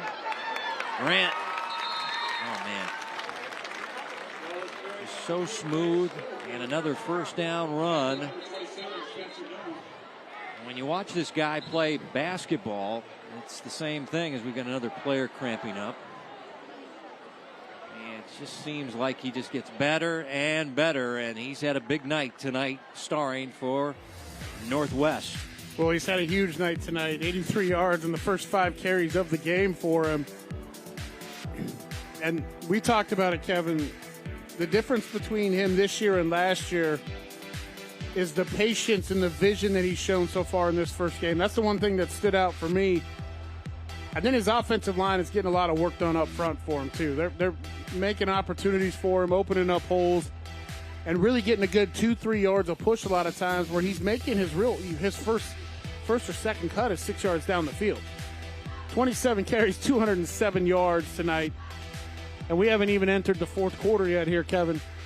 Well, he had 3 200-plus yard games last year, and starting 2022 off with another 200-yard-plus ball game on the road here at Bishop Miege, taking on St. James Academy. Are they going to snap it, or the quarter clock going to run out? They are not going to snap it, and that is the end of the third quarter. Blue Valley Northwest got a receiving touchdown by Grant Stubblefield, his second of the night. He's got over 200 yards, but his team has 4 turnovers. And they're in a dogfight on the road in week 1 on the Hy-Vee High School Game of the Week.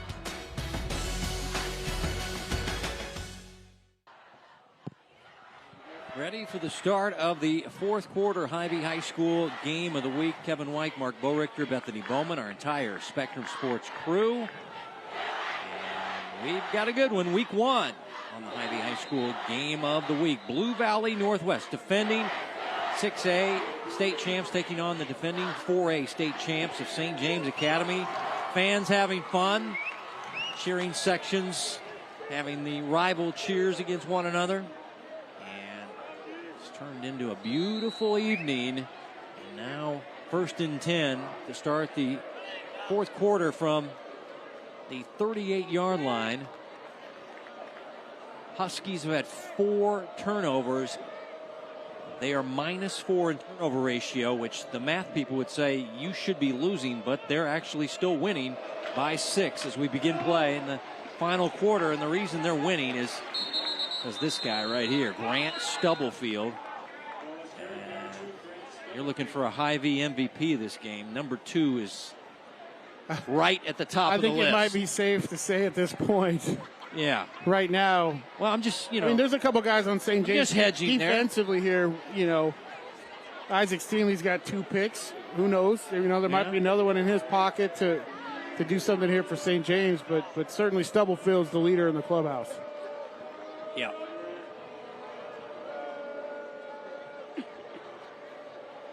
Second down and 5. See if they start managing the clock, too, a little bit. There's Grant breaking a tackle. A little stop-and-go action. And he'll be about a yard shy of the first down. Now it'll be 3rd down and short. Have you seen this guy play basketball? I have seen him play basketball a little bit.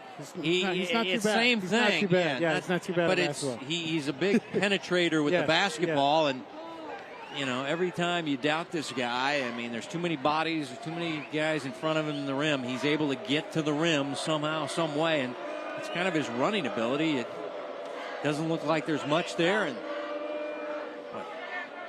200 plus and 2 touchdowns. I know he's probably going to play basketball in college, but he's the kind of football player. Is Grant with running room, first down and more, stumbling inside the 15, 1st and 10, Huskies. Well, St. James defensively, you see everybody get washed down to the left-hand side there. A missed tackle as well.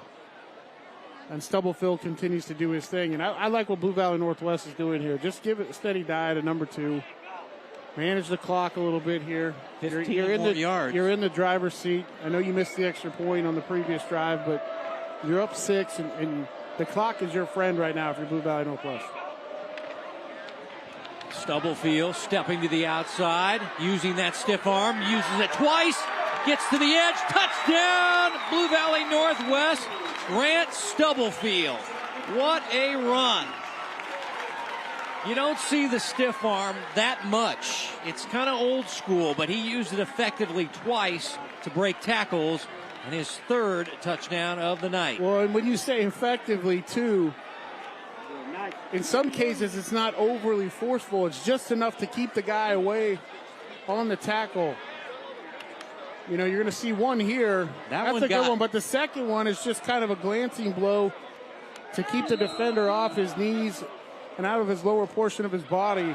He might be cramping up after that. You saw him tapping his helmet. He wants to come out, but no, he's staying out there. Wow, look at those numbers. That's a lot of carries as they'll go for a 2-point conversion after the PAT miss.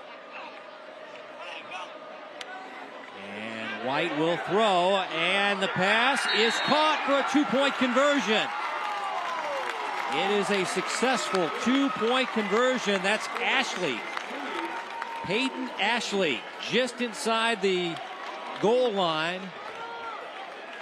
And the senior wide receiver makes it 28-14 Huskies. And this is good concentration because there's hands in front of him. Yeah, Holton I thought was going to knock that one away. Holton sure looked like he had a beat on that football.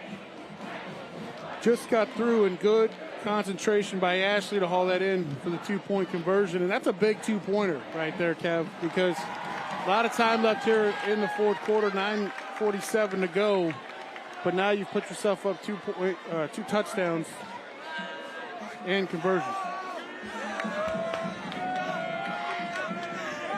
Interesting that Grant Stubblefield did not get the ball on the 2-point conversion because we saw him tapping the side of his helmet, and then he realized, wait a minute, I got to stay out there for a 2-point conversion. So he was just a decoy as they complete the 2-point conversion pass to Ashley. Now here's the freshman, and the wind at his back, and he'll get it into the end zone for the touchback. So now, well, we saw the Thunder down by 2 touchdowns back in the 1st quarter, and they rallied back. Can they rally back? Their starting quarterback injured tonight. 1st half, Ben Wheeler. Seen a yeoman's effort from Blake Boydston. We also saw a little bit of the sophomore Neeson, the little brother of John Neeson. But there's the scoring drive. Stubblefield scores from 14 yards out. As the drive went 67 yards. Grant has the hat trick tonight. And now Boydston avoiding the rush, hit as he throws, and it's incomplete. And that was Ratcliffe again with the quarterback pressure, the linebacker. Well, there's been a dramatic shift here in the way Blue Valley Northwest has played defense the last couple of possessions. They're dialing up the pressure, dialing up the blitz, really attacking, understanding that Boydston's been cramping up. They've had another quarterback in, as you mentioned, and Neeson, the sophomore, really attacking, stepping up the pressure and applying it here to St. James.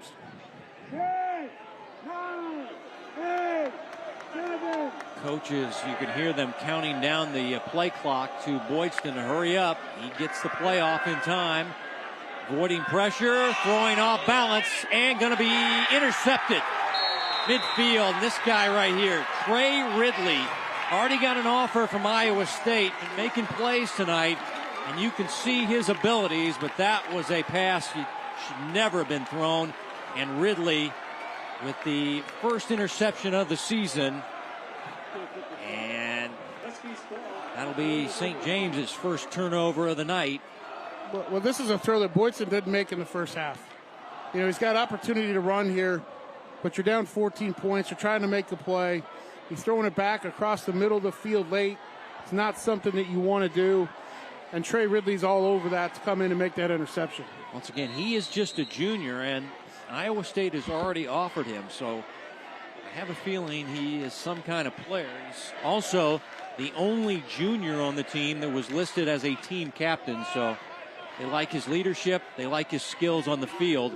And now with the 2-touchdown lead, and that turnover makes Blue Valley Northwest -3 in turnover ratio tonight. That stat that Coach Ryder won't like, but this guy is just churning the yards. Grant Stubblefield.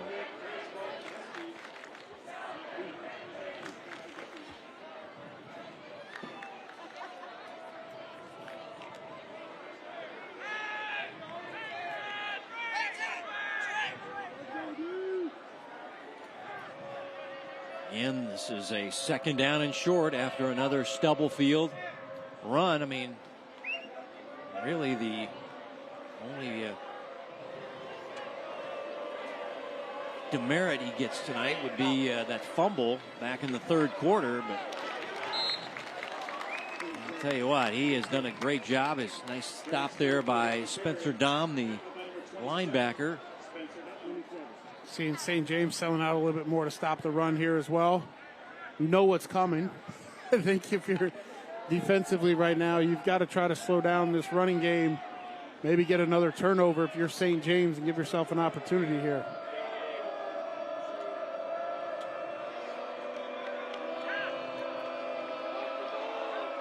Third down and short, and we'll see a pass to the outside, and it's incomplete. And was that Jay-Sean White? Couldn't hang on. They actually called this a lateral. Oh, he was able to get back down on it. So now they'll lose exactly a bunch of yardage, yeah. and it'll be fourth down and long. So smart to get on that ball right there.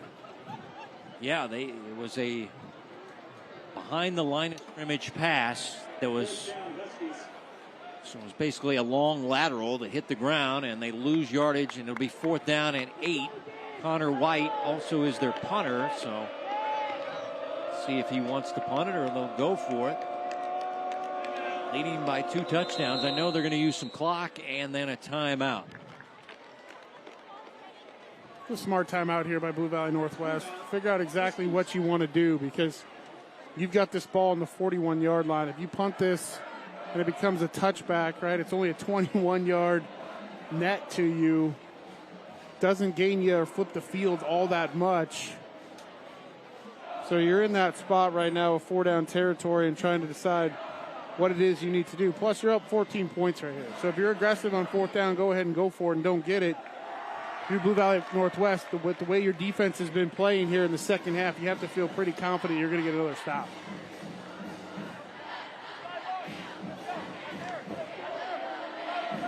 Still a lot of time, but Northwest looking good.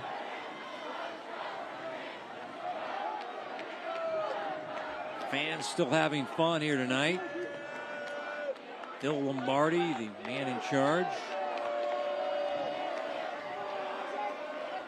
Keeping the game going. As, wow, that's a special hat there. Ride a horse with that and you know, into a dark alley, too. You should change your hat out for that one. I like that. Yeah. Hats have become my best friend in my male pattern baldness world. So I'll look into that. Pass down the middle on 4th down. Receiver is there. Touchdown. And it's Big Gavin at 6'5", running the post pattern and beating the secondary for St. James and closing this one out on 4th down and 8. Wow. The route was run well. The ball was thrown well by White, and Hoffman has a 2-touchdown night. Well, you're taking advantage of the aggressiveness of St. James's defense and what Stubblefield has done to it. And you got one-on-one coverage on the outside. Josh Boone was looking for a little bit of safety help. Didn't get it on the skinny post, and Gavin Hoffman's wide open for the touchdown. Freshman Rudd has missed a PAT tonight, but looked pretty good overall as he drills the extra point. Now, see, if I had hair like that, beautiful blonde curly hair, you'd see no funky cowboy hats with lights on it with me. That's great hair. That's some good lettuce right there. Yeah. He's got going. And he's had a big night, 2 receiving touchdowns. Quarterback maybe redeeming himself a little there. That was a great throw by Connor White.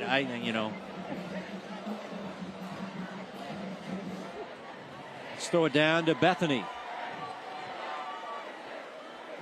Husky quarterback Connor White probably hasn't had the fairy tale debut that he's wanted in this first game here after Mikey Pauly graduated, but Coach Clint Ryder and Coach Radke here at St. James had great things to say about Connor. He has an accurate arm, makes great decisions, and I think he really just needs to get settled in here with this team, and we could see him be a really good quarterback this season. No question. I mean, anytime you're in high school and you're making your first varsity start, it's tough. The game's a little faster. Well, I think after this game, and we're not done yet by any means here with this game, but, his 2 of his interceptions were on deep balls that really didn't hurt you, right at the end of the first half. And another one on 3rd and long that, essentially became a punt. So he's really only had the one bad interception that I would consider a bad interception tonight overall. So when you go back and look at it, he's played pretty well. Again, game 1 here, week 1 on the Kansas side. He's got 3 interceptions. You'd like to not have that, but at the same time, those are all things he can learn from and grow with. But 3 touchdown passes, though, too. Exactly.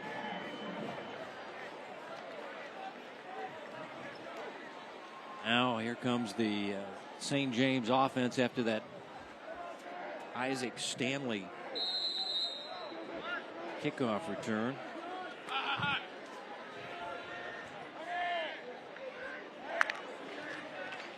Boydston to throw.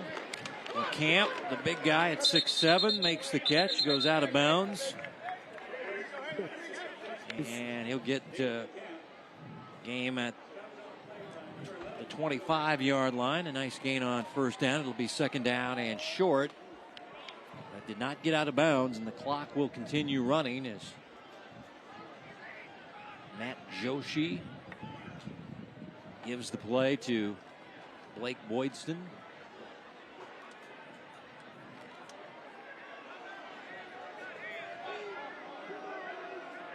A lot of good games tonight in the EKL.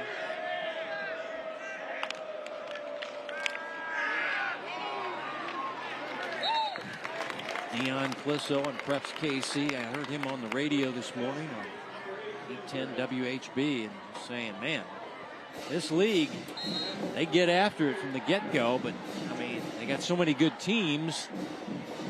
Blue Valley West, kind of the, I don't know, I'm using a fantasy football term here, maybe the sleeper of the team that everybody seems to be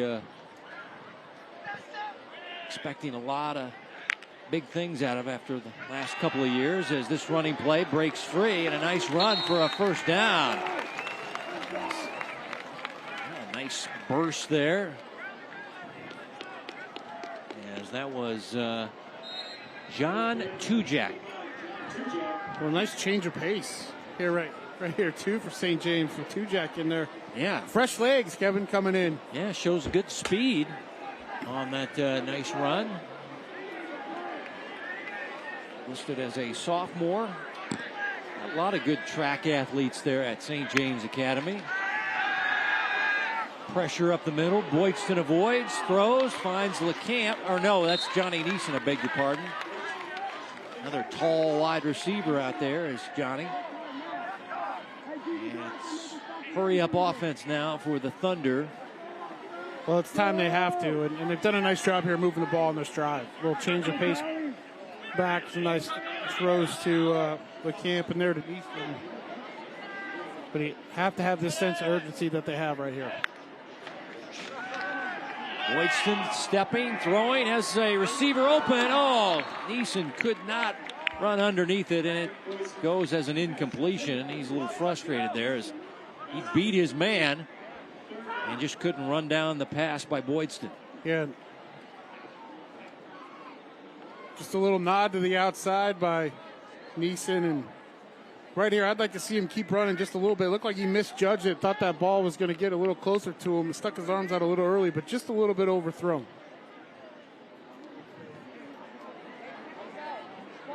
Third down, still need 3 yards.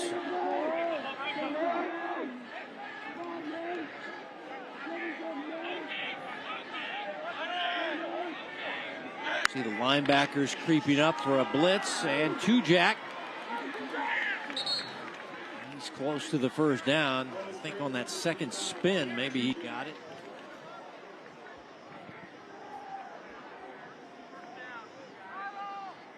Yeah, we haven't seen Tujak all night until this drive. Yeah, and I really like the first couple of times he's carried the football here. I joked about the fresh legs, but for a sophomore coming in here, really being aggressive, running the ball, and giving him a nice little change of pace with a nice burst.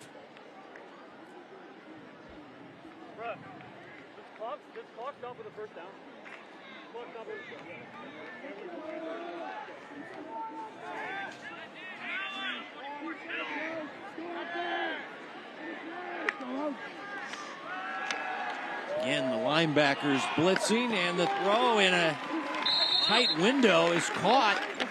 Nice play there by Callan Houston, as he had receivers draped all around him. Watch this blitz pick up by Tujak here on the outside to allow Boydston to get outside. Nice job by the sophomore right there, picking up the outside blitz, allowing Boydston to get outside and make that throw. There is senior wideout. And Callahan had a great summer, really working hard in the weight room, returning starter. Boydston will take off and run out of bounds inside the 30-yard line, stopping the clock. You're just joining us. The starting quarterback, Ben Wheeler, left the ball game in the first half with an ankle injury. We haven't seen him since. So Blake Boydston has played 99% of the game, gone through cramps. And we also saw John Neeson's little brother, Sam Neeson, for a brief time.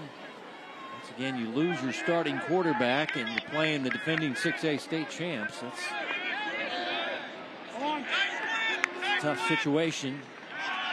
Pass to the outside, and that is Neeson running for the first down. But this team was 0-4 last year and then reeled off 9 straight to become the first team in the history of Kansas to start 0-4 and still win a state championship. Coach was talking about that, and they got to go to Topeka and the state capitol and get honored. So it's a big deal.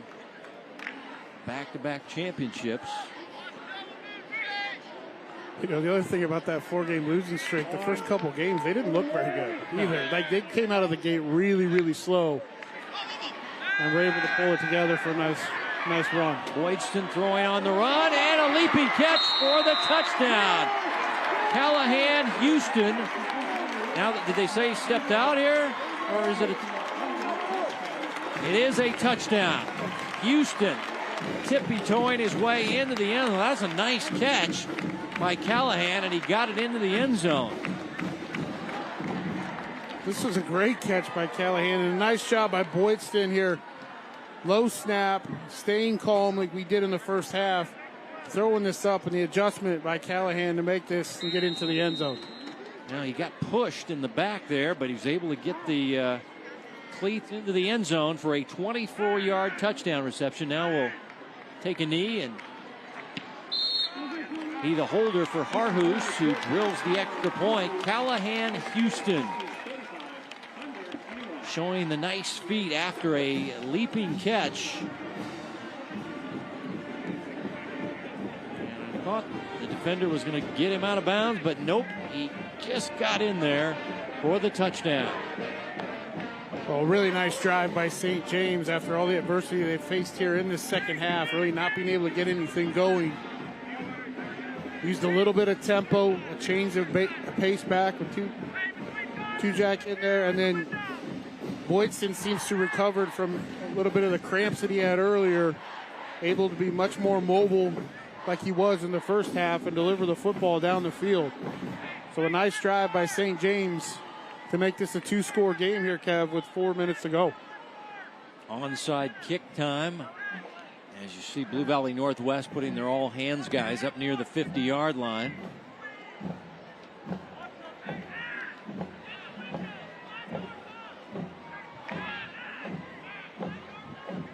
There is Trey Ridley, who just had the interception.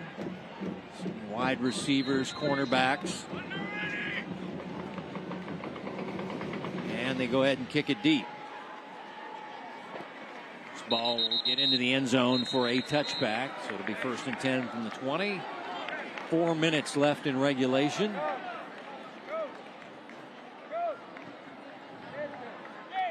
So St. James looking for a quick 3 and out. Thought maybe it was too early for the onside kick.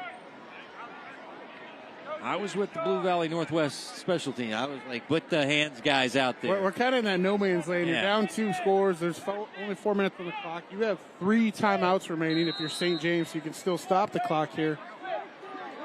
Yeah, that's what they're going to try to do. Get quick 3 and out. Use your timeouts.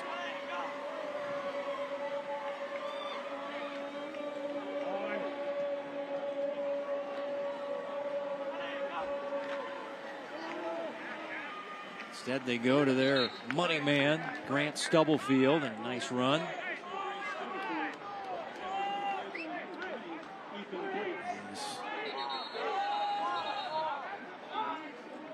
Now a player is coming off as we have an injury situation. Well, number one, the clock didn't start, so we're about 20 seconds.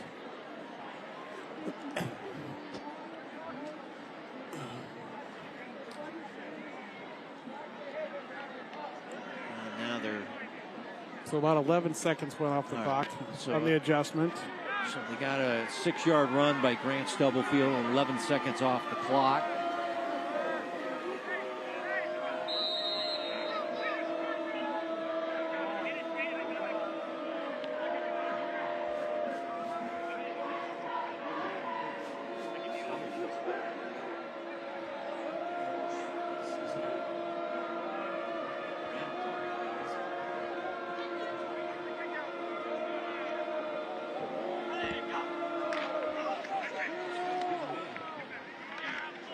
Stubblefield weaving his way, and that is a 1st down run. And that is a nail number 1 or 2 in the coffin. If you're St. James Academy, this guy, huge night, over 200 yards, 3 touchdowns, 2 rushing, 1 receiving.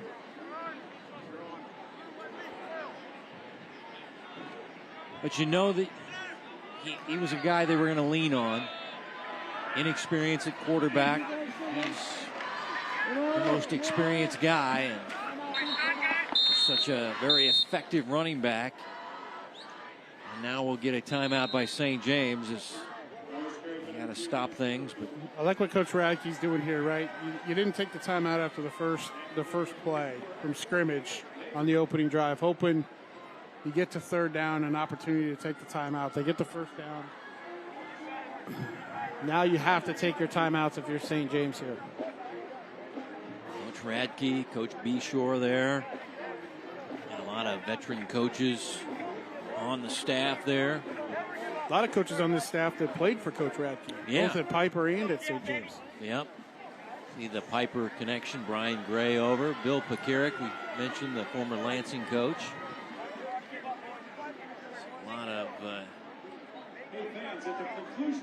faces you recognize. These teams get after it next week. We got Blue Valley Northwest hosting St. Thomas Aquinas. There's no easy games in the EKL. And then next Friday, it's St. James Academy at Blue Valley. If you're wondering, this is Miege Field. Where are the Stags? They're playing Blue Valley North tonight, so that's not an easy game either. So many good games in the EKL, but so many good teams. Just get them out on the field, and you usually have a good matchup in the Eastern Kansas League. It's 2nd down and 6. As the Huskies continue to feed Grant Stubblefield. Well, a lot of touches for number 2. We saw 30, or we're approaching 40 touches in this ball game tonight. It's a lot of wear and tear. It's a lot of work on that body. He's going to deserve that ice bath tonight at home, then tomorrow into this weekend to recover. But he's been the key for Blue Valley Northwest tonight. You know, Connor White got off to a decent start, but throwing the football down the field, really kind of the midpoint of this game, was not the strength of Blue Valley Northwest. And when they need to rein it back in, we heard Coach Ryder talk at halftime about getting back to the basics here in the second half, and that's what Blue Valley Northwest did, giving the ball to number 2 and being efficient offensively. And St. James burning timeout number 2.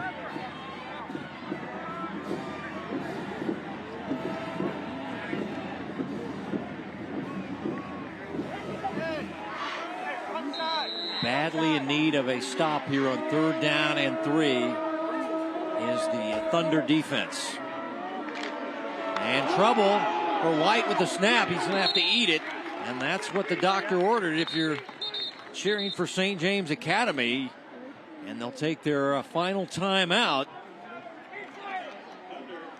Let's see what went wrong on this play. Well, this could have been a disastrous, and he just never got the snap. Might hit him right in the hands. He just never got the snap. Took his eyes off it a little bit. It's not on the snapper. That's on the quarterback. And so now you're in a 4th down situation. You're Blue Valley Northwest. You have to punt the football away here. Still time left.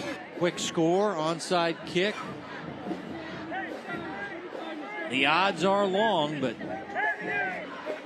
next week, Kansas game again at ODAC. September the 9th. Sunflower League football. Shawnee Mission Northwest against Olathe North. A week from tonight. Hope everybody has a great Labor Day weekend, a little extended weekend, with Monday being the Labor Day holiday.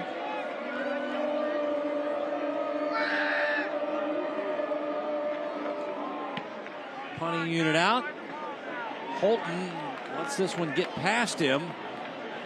And this is perfect special teams work for Blue Valley Northwest. You've got to get up and field that ball. Yeah, that's a situation where you almost want to start a little bit deeper if you're the returner and be able to come up, if anything. But not the ideal situation for St. James here now, having to go, we're looking at 94, 95 yards to make this a one-score game. They're talking to Holton right now, Coach Radke, and I'm sure the special teams coach, about what's going on there. We lost a ton of field position. You know, sometimes you can lose them in the lights, too, and you don't want to risk a muff or a turnover, but that was costly error, not fielding punt and letting it roll inside the 5-yard line.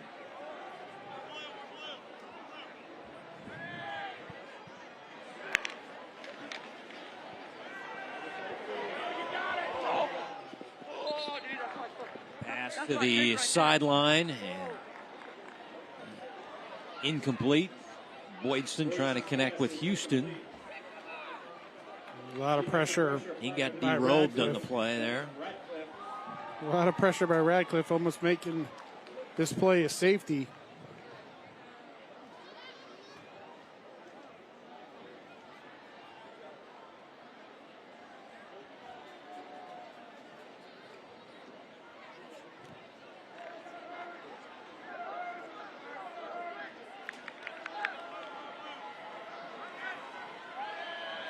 Three wide receivers to the right on 2nd down and 10, and there's a little speedy underclassman in Tujague, spelled Tujague, but have it clearly here in the margin, pronounced Tujague. Sounds like a movie star. John Tujague takes on the world.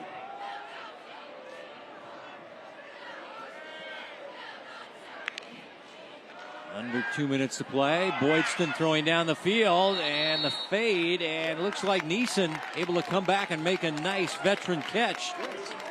And that is a heady wide receiver in John Neeson. Well, this is a nice catch. Little underthrown ball. It's the most difficult ball to defend if you're a corner.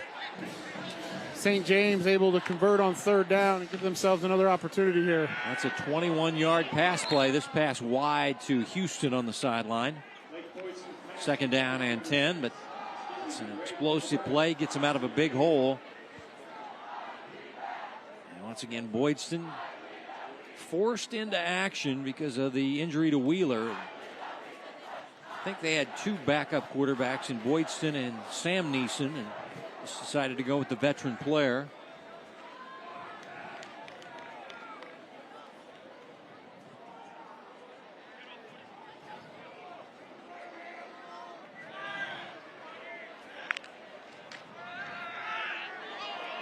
Pass to the outside, again looking for Houston.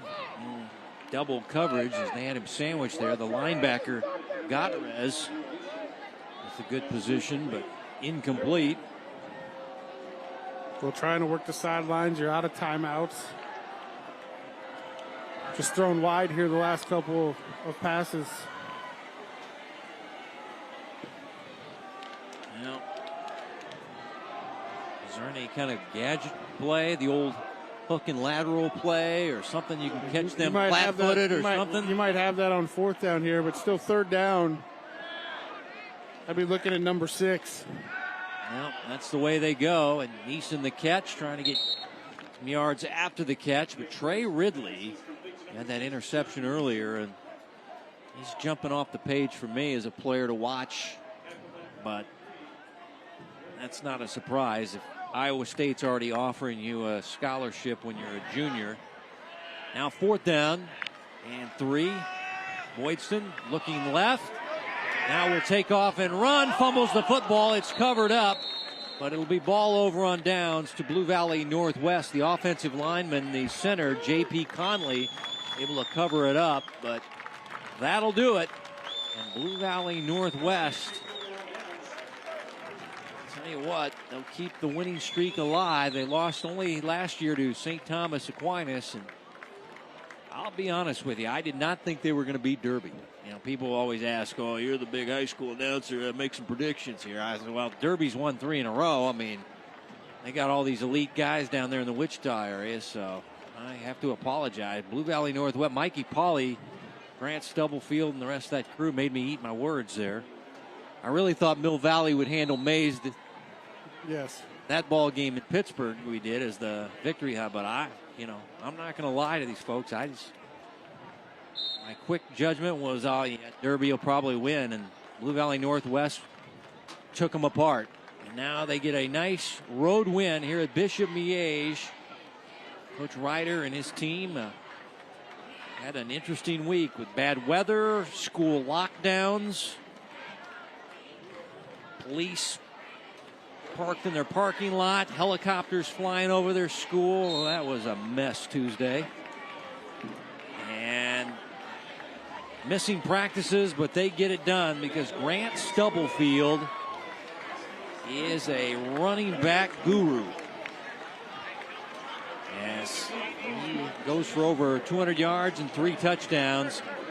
And the final score will be 35-21 for the 6A state champs as they defeat St. James Academy in week 1 of EKL football on the Hy-Vee High School Game of the Week.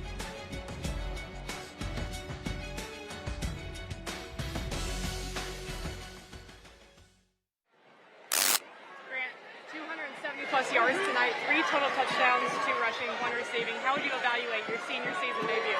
I mean, I didn't even know what was going on. I was blacked out for the rest of the game. I was just trying to do the best I could to put my team in the best situation to win the game.